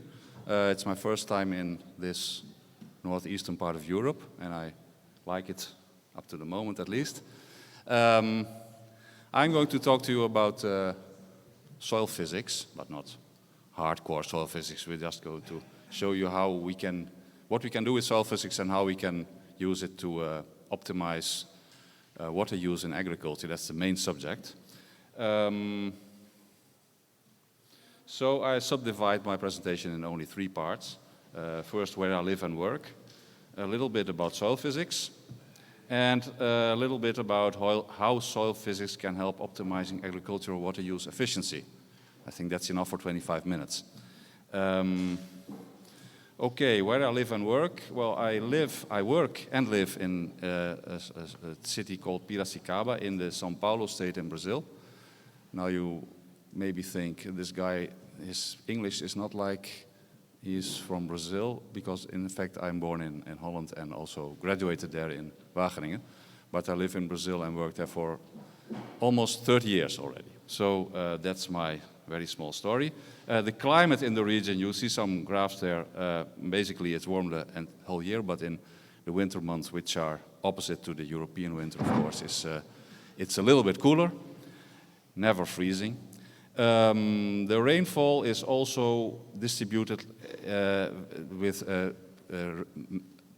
predominant rainfall in the summer season, so in November, December, January, February, which gives us a dry winter, but you should remember that in winter you can also produce agricultural crops because it's not so cold. So that's important maybe for some parts of the rest of my presentation. Well, some pictures, well, you know where Brazil is probably. It has been in the news lately in not so positive ways, which I regret, and well, that's another subject. Focusing here on the city where I live, and this is a closer picture so you can see, oh, it's quite, can you see that? Yeah. This is the city, Piracicaba, about 300,000 people live there. There's a river, relatively big river, which drains into the bigger river of Paranapanema, which in the end goes to, that water goes all to the Rio del Plata, which is near Buenos Aires, where it goes into the sea. So it has a long way to go from here.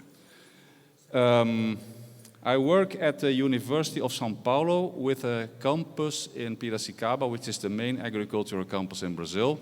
I can say that because there's no other Brazilian person here from other faculties. And it's an old and big campus, and I work there at a center which has the interesting name Center of Nuclear Energy and Agriculture. And it was founded about 50 years ago when nuclear techniques were arising. And it's still there, and I'm working in a soil physics lab, and we have one nuclear technique-based instrument, which is a gamma source and detector, which we use for soil water content management measurement mainly. But for the rest, things I'm doing are not really so closely related to nuclear energy or nuclear techniques. Main crops in our region are quite different, of course, than in temperate region like here in Lithuania. The main crop in São Paulo region where I live is for sure sugarcane, which is used to make sugar, of course, but also about half of it to make ethanol for as car fuel. Soybeans is probably the main crop of Brazil nowadays. Maize, there's a lot of maize, also a lot of orange juice production. They make concentrated juice, and I'm sure even, Brazil is the largest world exporting orange juice world exporter at this moment. Coffee, a traditional crop of Brazil, of course. There are other crops which I don't have pictures here, but rice is probably the next most important crop in Brazil. The soils are tropical soils mainly, old tropical soils, mainly classified in the USDA system as oxysoils or ultisoils. So they have very different mineralogy than the temperate region soils. Chemically, they are very poor. Physically, they are usually very good, very strong, very stable structure, although they have sometimes, or commonly, very, very high clay contents, like 70, 80, or up to 90%, but their structure and their appearancy is not like you would expect in a clay soil in temperate regions. And that makes also that common functions called pedo transfer functions, I don't know if you are used to that, but they are functions that we can use to transform, for example, texture and organic matter information to soil hydraulic properties, do not work in these soils because they are developed based on other databases with usually more temperate region soils. So we have some efforts in Brazil and in other tropical countries to make our own pedo transfer functions based on this mineralogy. Climates in Brazil, well, this is the map with mainly tropical. The blue is tropical wet, and the yellow is, or the orange is tropical dry, semi-arid. And in the very south, there's also subtropical regions. In fact, the place where I am located, which is marked here, is officially in the subtropical region, but when you're there, you would say, I think this is tropical, because it's very hot. There is a quite large region here, which is tropical winter dry, and then there's also a smaller region which is really dry, so that's semi-arid. There are lots of rivers. There's a lot of fresh water in Brazil. There's also lots of fresh water underground. Sometimes that's used for irrigation, pumped up in a not really sustainable way, as far as I'm thinking. But there's also a lot of surface water. So that all leads to the fact that in Brazil there's a lot of irrigation because we have this dry season and we have usually water available. About, as you can see on this map, which is about, well, this map is already 10 years old, but about 1 to 5% of several areas in the south and the southeast here are equipped for irrigation, 1 to 5% of the agricultural areas. And these are, of course, the most productive soils. This irrigation is done in several ways. There's the conventional sprinkler, there's surface irrigation, there's a lot of center pivot installations. Okay, so that's the context of where I come from, where I work, and what I'm seeing around me when I wake up. Well, then I see my own sleeping room, but when I go outdoors. Okay, now some things about soil physics. That's the area I identify myself with in science, let's say. Predicting by observing, that's a beautiful saying, but it could apply, in fact, to all science, especially to physics, of course. But soil physics is about measuring and modeling of soil physical processes. And you can apply it to several areas within soil science or agronomy. So the most common ones are applied to soil conservation and erosion. That has to do then with water flows, runoff, but also with soil mechanics. You can also apply it purely to soil mechanics, soil compaction or decompaction or slaking. That is sometimes related to erosion or sometimes related to soil mechanization, to agronomic mechanization. It's nowadays more and more related also to soil and water pollution and also groundwater pollution. And what I'm going to focus and what I'm focusing my research mainly is the last one. This is related to crop growth and water use by irrigation. Of course, crops rely on water, and water is not always available, and how this water availability relates to crop growth and production, and the crop water use and the water use by the crop. That is a topic that's important to be able to predict that and to understand that, and that is addressed by some people within the soil physics area. So then I'm already talking about very specific subject. I'm of course will not be able to go into that too deep in these 10 or 15 minutes that are left. But if you think about suitability for crop. In Finland at the European Forest Institute, and now, as I told, I'm in Norway. But my background is a forestry, and having the forestry background, I moved a little bit to the climate change and did a research how the climate change or the forest sector, I'm talking about the whole forest sector, including the wood products and other biomass utilization, can help to mitigate the climate change and support the bioeconomy. So I will start with the very first slide, a little bit emphasizing of the climate change, in which situation we are now. And the recent studies, not so recent, from 2070s, shows the pathway in line with the Paris Agreement, what we should do. And the fact that until 2050, we should totally decarbonize the society. So it means fully decreasing the fossil fuels and increasing the carbon sinks in the forestry sectors and other sectors, and also changing our fuels to the biofuels. So what the forest-based sector, what's the value of the forest-based sector in the bioeconomy and the climate change?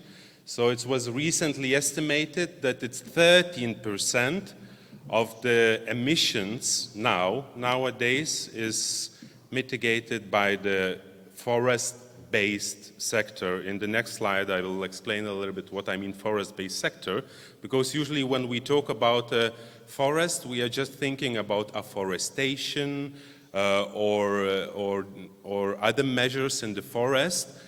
But if we take the more actions outside of the forest sector, then we can double that amount that it's now mitigated by the forest sector. So the forests, it's a natural system that absorbs the CO2 from the atmosphere and holds the reservoir in the biomass and the soils.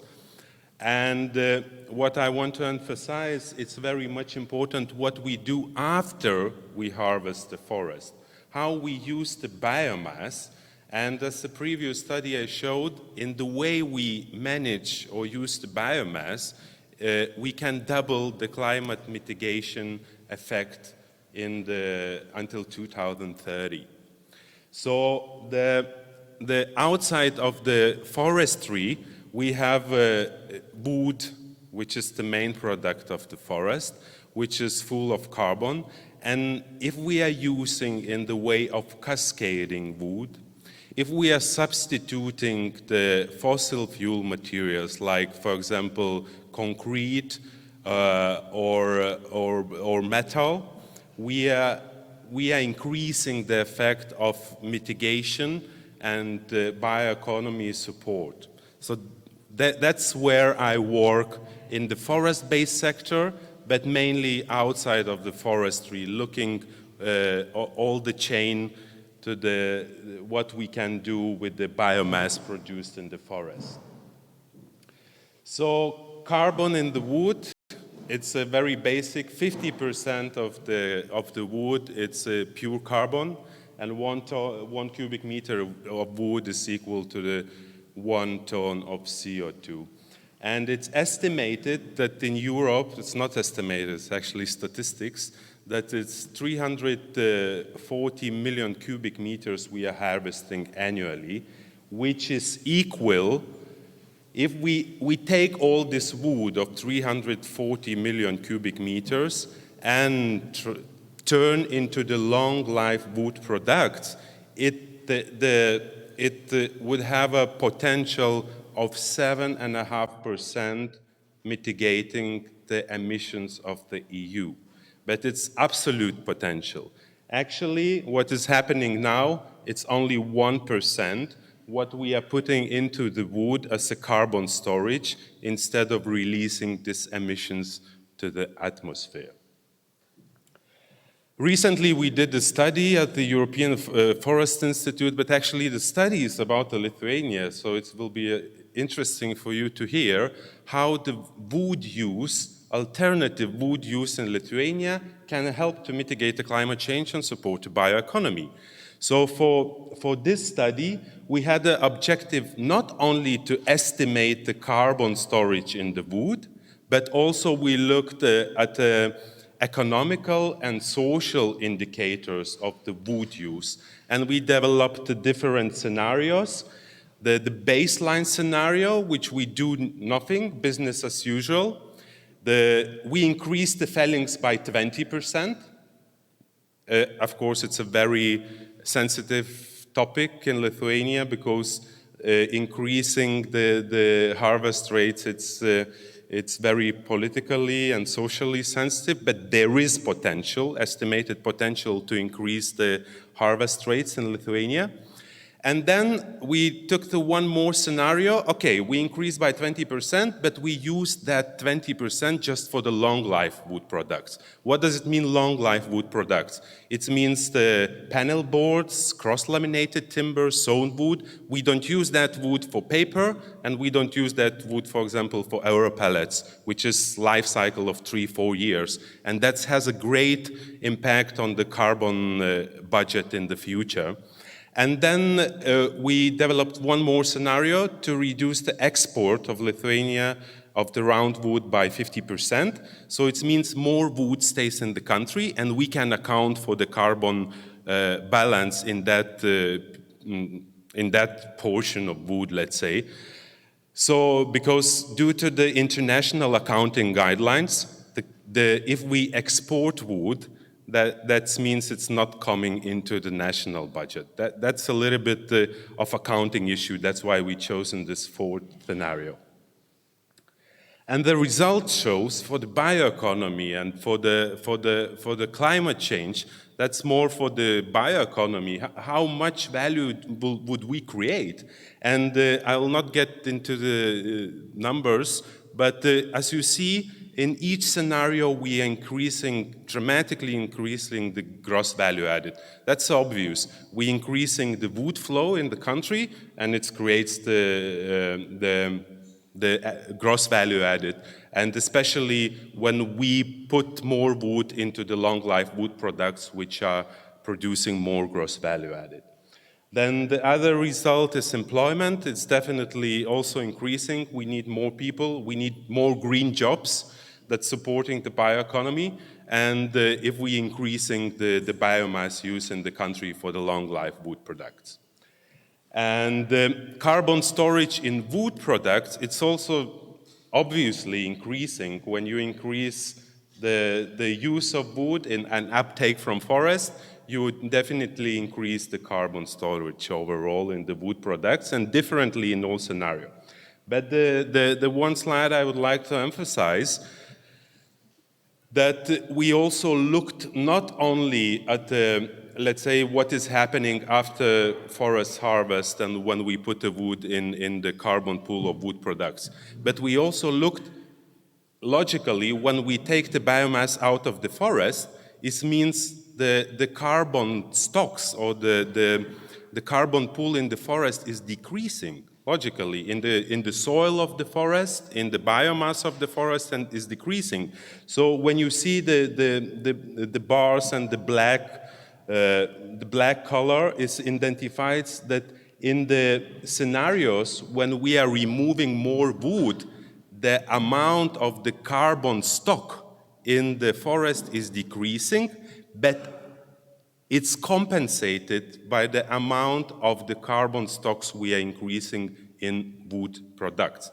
So the total climate change mitigation effect even we increase the harvest levels in Lithuania, usually it's like thought opposite, you know, when the policy makers are thinking, they usually it's thought opposite. When you increase the forest harvest, it means it's bad for climate. No, the study shows that increasing the harvest, of course, until the sustainable level, can bring the positive climate mitigation benefits as well as socio-economic benefits for the country. So it's very difficult to explain usually and to understand for policymakers, but that's how it is.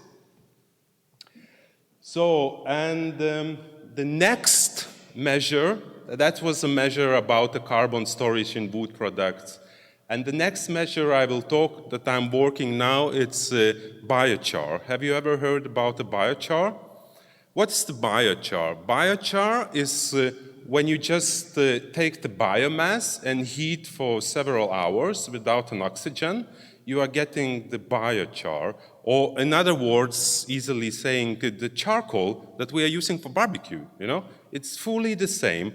What's the difference between the biochar and charcoal? It's that biochar, it's meant to be put into the soil for carbon storage, not for barbecue cooking.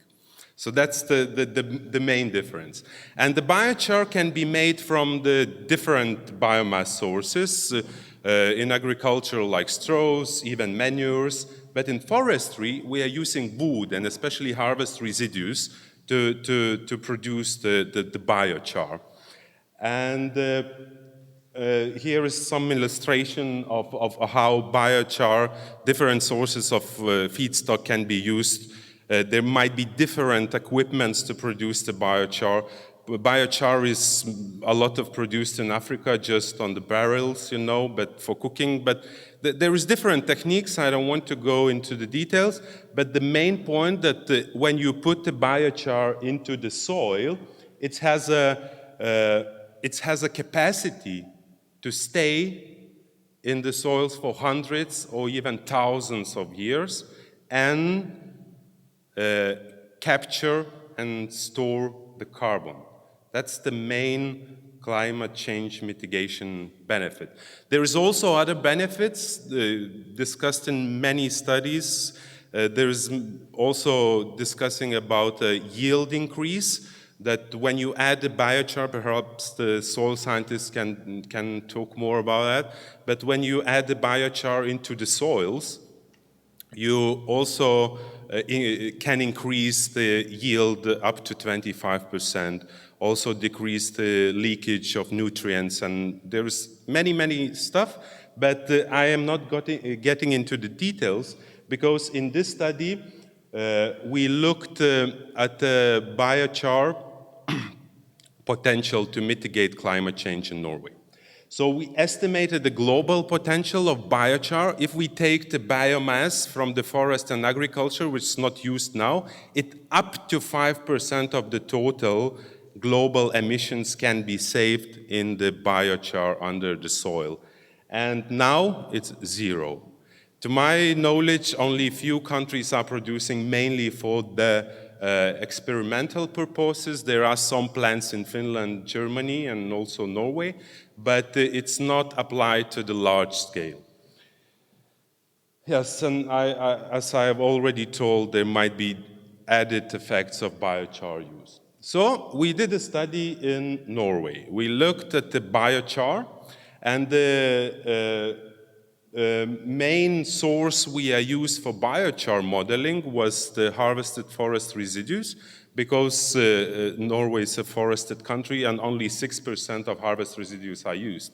Not like here in Lithuania, we're taking almost everything out of the forest if there is demand, and there is not used at all. There is not market for it. So we see as a potential to use, to produce the biochar.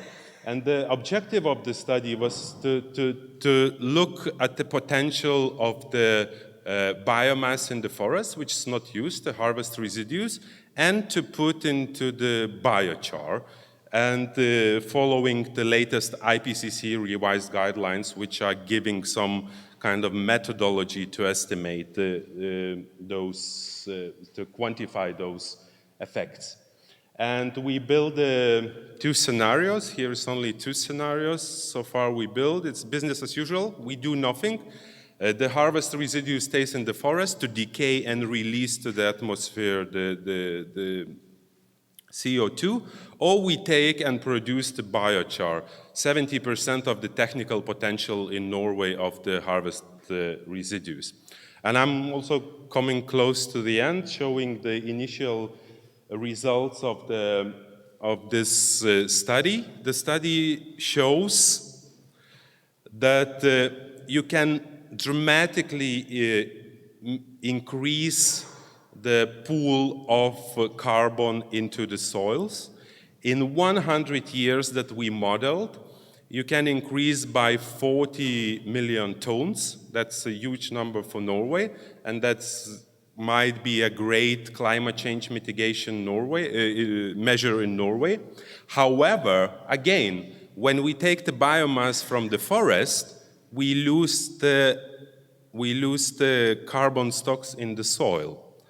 And the top line, the black line, shows the accumulation in the 100 years, accumulation of carbon stocks in the reservoir of biochar or the soils. And the gray line at the bottom shows how the carbon stocks changes in the forest soils. And the middle one shows the total effect. And the total effect, it means that in the first 20 years, when we start to use the biochar at the large scale, we will have a negative effect. For example, if the country will report to the United Nations, they would report a negative effect because the stocks in the forest soils would decrease. But in the long term, it might increase dramatically the carbon stocks in the agricultural soils. So there is no easy answer, for example, for countries already to decide to use this measure to mitigate the climate change and support the bioeconomy, or not to use, because policies are usually 4 years term, and you need to think 100 years. So it's a very tricky answer. That's why we are doing this study in Norway. So finalizing my speech, I would like to give you a key messages. So the key message that those negative emission technologies that I was talking about, it's carbon stock storage in wood products and in biochar, has a great potential to mitigate the climate change and support the bioeconomy. In the long term, biochar would accumulate large carbon pools and mitigate the climate change, but in the short term, there is negative effects. And when it coming to the wood products, it's also like increased use of long life wood products that I was talking would mitigate the climate change and would provide the socio-economic benefits. That's what I was showing on my results. Okay, thank you.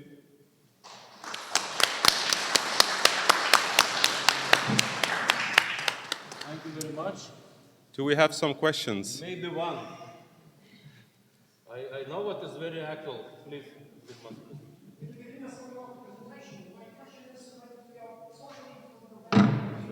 Storing the biochar in the soil, as you have mentioned, what kind of economic benefit would be?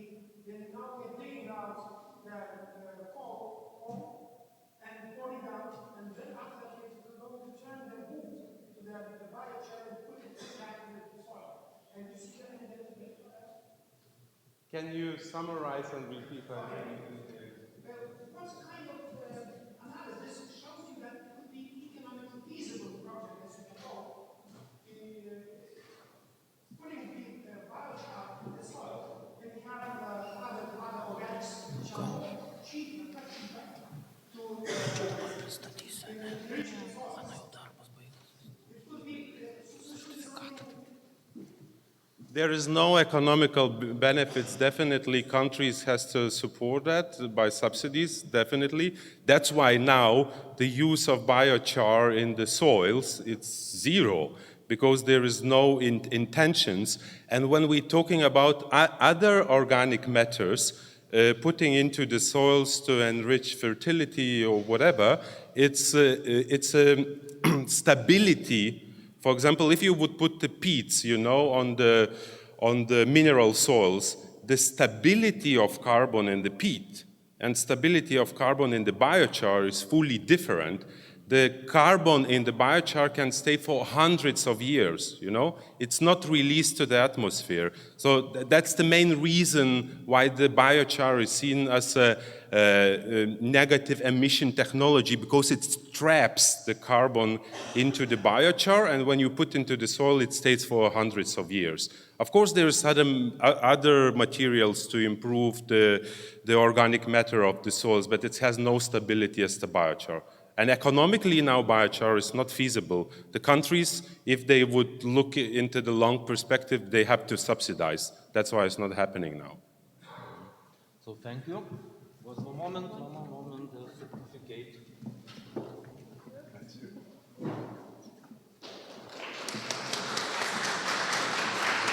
certificate.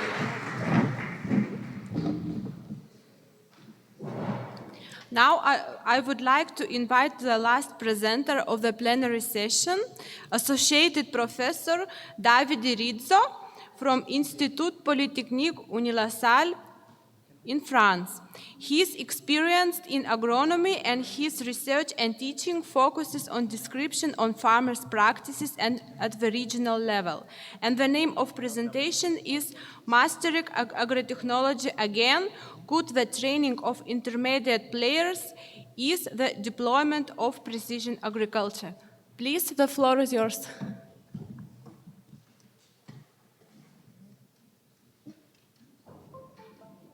And please remember that in 1:00 p.m. we have the lunch. So, thank you, everybody. Thank you, the organizing committee, for inviting me. I will try to make it shorter and to have your attention before the lunch. What are we talking about? Before that, we are three of us working on this topic, and this is the team that shared this thought with you. My aim is to share with you two schemes, two frameworks. But before that, I need to put some context. We talk about a lot of technologies, processes. I will focus on people and how they learn to manage the technologies. And again, a photo of a robotics competition as we saw before. 3 moments, but before, who I am, where I'm coming from, then some perspective on ag tech, a French focus, because I'm coming from France, and a global framework. So, Unilassal is a small private higher education institute located in northern France. We have roughly 3,000 students. We have 3 campuses working on everything from the rock to the fork, from geology to agronomy. And we are part of a larger world network called the International Association of Lasallian University. Probably some of you already know it. We teach a lot in agriculture and in engineering and entrepreneurship.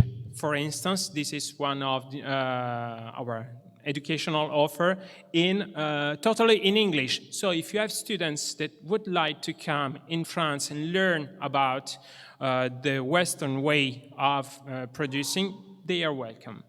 And as well, we have a master program shared with other universities about plant breeding. So we are managing everything that turn around life sciences. My research unit is about organizational innovation. That's why I will talk a lot about the perspective of institution and how this can have an impact on the training program. So, the AgTech perspective. Are there new tools for new farming systems? What I mean by farm technologies, I mean robotics and mechanization, and as well the management software, so the non-tangible part of it. I will skip the slides because of the time, but everything is already online if the power goes off.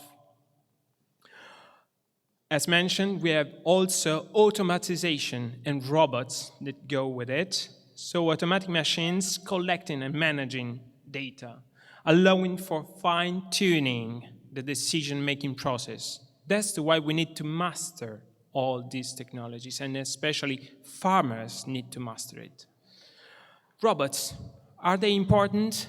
There is some projection issued from the Trajectories report showing that in a few years, something like 30 years, 20 years, the robot, all their forms will be an important component of the agricultural machinery for self-driven tractors, agricultural drones, etc., etc. But there are a lot of buzzwords. These are some definition I can draw based on the document I will show before. There is precision farming, all that have to do with variable rate application and positioning. We have farming 4.0. We already heard about this. It's the way beyond machinery towards what we can call the augmented data-driven agriculture. We have the AgTech or AgriTech, a growing pool of cyber-physic interfaces. And then we have the smart farming. Please help yourself. I don't like to compare this with dumb farming. I will skip some documents we used to propose this definition and idea. First, Australia, the Australian perspective. The Parliament asked for an inquiry that stated that agricultural innovation is a combination of different systems that require, we saw, thanks to Karl-Heinz, a multidisciplinary, possibly a transdisciplinary approach. Then the EU, the European Union. Two documents set the scene about the technologies that can have an impact on our future life.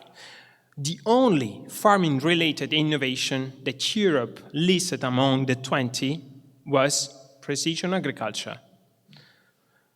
What are they talking about? If I took the fact sheet used for the new Common Agricultural Policy, CAP, we saw satellites, we saw robots, we saw drones, sensors. A small farmer among all these technologies is the digital farming revolution. A lot of technologies and fewer space for humans that are just a part of a machine-to-machine network. If we talk about the actors, first, the farmers. We have the Copa-Cogeca lobby representing farmers and cooperatives. They talk about smart/precision farming, no distinction about that. There is a need for increasing the range of knowledge to master multiple emerging solutions. They call to facilitate technological update through training and advisory services. They believe in farmer-led agri-tech revolution, meaning that farmers should co-design and have an impact on the innovation in technologies. Looking at the manufacturer position paper, the CEMI, the Confederation of the Manufacturer in Agriculture, they look as data, as a technology enabler. Smart agricultural technologies are expected to support sustainable agriculture. And some of the reason was mentioned by other colleagues beforehand. But considering the leverage to implement this new technology, they call European policy to subsidize and to support this uptake because these technologies have a cost, a huge cost. So farmers believe that they should be more central in the concept, in the design of technologies. Manufacturers allow the idea that technologies can help sustainability, and dealers, that means the people having a role in selling and distributing machines, consider more the machine-to-machine communication as an important topic. The training programs of this sector should be improved to master the data that are data portals, infrastructure, data as the glue across the machine system. Academy, us, all of us are called to provide business model to understand what is the value of these new technologies. So to sum up this first part, you have society, putting pressure on two sides on farmers. On the one hand, to reduce environmental pressure. On the other hand, to have safe food for a growing population, misconceiving the services provided by farmers. And then you have dealers and manufacturers. But in the near future, we have more data, real-time data. We have very high precision positioning. We have more complex decision support system based on artificial intelligence, a new kind of algorithms that mathematicians are helping us to develop. And then you have a new farming models centered on each plant, each animal in the herd. So across all of that, we need new skills, references to make informed decision, and knowledge that can allow for performance monitoring and to improve traceability. So what about France? On top of these traditional actors, we have the emergence of new intermediate players. What about France? France is the first country in Europe for agricultural production, but it's only the third for machinery and new technology production. So there is a gap in between the production system and the production of tools. The agricultural sector need to have a stronger interface with the manufacturers. And on the other way around, agronomy should support the ag machinery design. About institutional perspective, there are two documents among many reports. The first one was asked by three ministries, infrastructure, economy, and agriculture, state that developing tomorrow agriculture need to imply co-design these new technologies. And robotics, state the perspective at 2025 for France, robotics is expected to involve precise, effective, and safe equipment. Two main actors in this story. The robotry, France is the only country, for what we know, that has a national accelerator federating more than 60 members to boost robotics. And then you have an international forum on robotic agriculture. These are structuring in a new way the machinery and technology provision. Then you have the farmer's perspective. I purposely chosen a somewhat extreme position paper. It's a plea for technological sovereignty promoted by a group of farmers that we can call engagés, committed. They plea against this techno-centered innovation because this implies huge investment that can have an impact on the ag-tech divide among farmers that can invest and the other that cannot. And then there is a loss of competencies and autonomy in the use of these technologies. So they call for understanding what are the learning processes, especially promoting networking and living lab. Higher Education Institute, I will skip this for reason of time, but just to have an idea, the squares are higher education institute having AgTech educational program. The red dot are industry, manufacturers, and we can see that they are somewhat far away from one each other, except for the university where I came from. In this region, in the northern part, you have to consider that you have the highest utilized agricultural area in France. So in the first agricultural production country in Europe, this is the region that has the highest arable land. In this region, the public institution created an agri-tech innovation cluster to federate all the actors, especially manufacturers, technical institute, software providers, and academia, but not the classical one, two new players. The first one is an open innovation platform called AgriLab. I will talk about this a little bit after. And then you have a new group called the Chair in Agricultural Machinery and New Technologies, whose mission is to create and reinforce this interface between manufacturers, education, and farmers to find a new way of training. So, to sum up,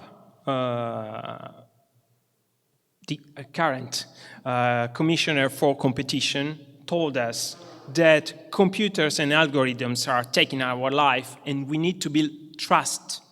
Even if we don't know mathematics, we need to understand how they work. For that, a lot of people is already finding new way of mastering technologies. Do it by yourself on YouTube and by video. There are a lot of tutorials teaching you how to do again things that before we knew it, how to do. There is the Fab Lab network. The Massachusetts Institute of Technologies created this outreach project to allow people to fabricate by themselves. And in this way, specifically for agriculture, there is the open source ecology. There is a project to develop the blueprints for creating a village from the scratch. And this created a lot of new workshop about reconstructing machines from the scratch to understand really how these technologies that I have in front of me, if I consider just audiovisual, works. It's not enough. The bigger pictures is the Agricultural Knowledge Information System. AKIS, probably you already know this acronym. There are a lot of demonstration for promoting peer-to-peer learning. Instead of machine-to-machine networking, we can boost innovation by allowing farmers sharing their knowledge and their capability. For instance, there is the Farm Demo Hub joining together 3 European projects to understand how sharing knowledge across farmers. At the farmer level, there are several networks and tests in the real life of robots. I mean, the central challenge was on 50 hectares. Totally cultivated by a robot. What are the regulation changes and what is the capability of farmers to manage this new way of producing? In this sense, new networks are emerging in France, especially, at least I talk about the country I know. Ferme is for farm, and there is Farm 3.0 that allowed the farmer to have a complete new way of producing. So how robots, new technologies can make agronomy evolve? And the other way around, how new way of producing can ask for new technologies. And the other is the Ferme Leader. It's a network to producing applied knowledge. Farmers, before to go for new technologies, want to know what is the real impact in a real farm. So they are sharing their knowledge, especially across early adopters. To sum up all of this, you have the machinery constructor and manufacturer, the newcomers, the agtech providers, a lot of times coming from other sectors, for instance, Bosch working in machine and cars, coming into agriculture with a new understanding of this. You have dealers, and then you have contractor, people using machine but not having the farm. And then you have all the constellation of farmers and new way of sharing knowledge, because we are observing that services are being separated from knowledge and products. In this way, you have new technologies that are changing the tools available for farming. You have dealers and distribution that play a crucial role in sharing technologies and knowledge to master it. And then on the other end of the spectrum, you have new skills required by farmers. And there is the emergence of independent and demo trainers, because farmers are organizing themselves to master these new technologies. So the take-home message: education, innovation, training. First, from education to innovation, we need to strengthen the creation of applied knowledge, mastering the agtech solution currently emerging and for the most exogenous to the agricultural sector can benefit from engaging students and farmers in problem-oriented and project-based learning, the transdisciplinary approach in another way of talking about it. We need a practitioner approach to contribute with solutions better suited for farmers. We can exploit the promotion and training of peer-to-peer knowledge exchange to master these new technologies, and then to observe how new business models are created. But on the other way around, we can go from innovation to training for supporting the adoption and the deployment of agtech. The renewal of farmers' population, there will be a lot of new generations, fewer farmers, but more trained, on top of the availability of embedded and connected sensor. And advanced technology open a new way and a need for new farming system. First of all, agronomy first could be a way of doing. First, how new farming system can solicitate and make emerge new technologies, and not the other way around. That augmented agriculture and agronomy based on farmers' knowledge can be the way of doing. And finally, the co-design of agtech at the junction in between life sciences and engineering. So my final message: agtech are promising to solve sustainability issue of agriculture, but new skills are required to embed this agtech into the evolving farming models and systems. Who will define the new knowledge and its value? Thank you. What are your questions?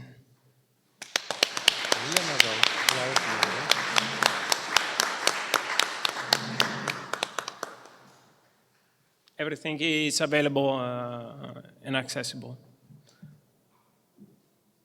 You want to go straight to the lunch, I guess. We talk about donut, then barbecue, and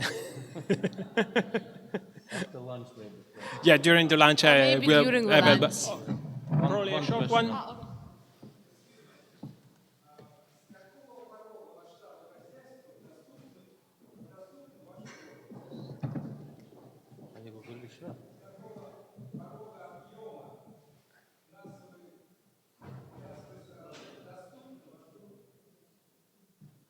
I think I will need translation. I understand. What is should be the capacity of all innovations and economical return? Yeah.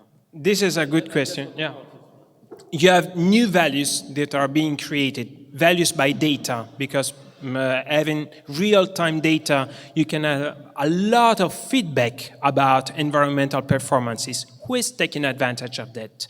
The food suppliers, for instance, the agri-food sector can have a value on that. And then you have the training need for mastering and exploiting this didactic potential. And there are the dealers very interested in providing new services. But what is the value for farmers? We need to train them and make them aware of the value they are giving away with their data. Okay, thank you. Okay. Thank you. Thank you very much for the presentation.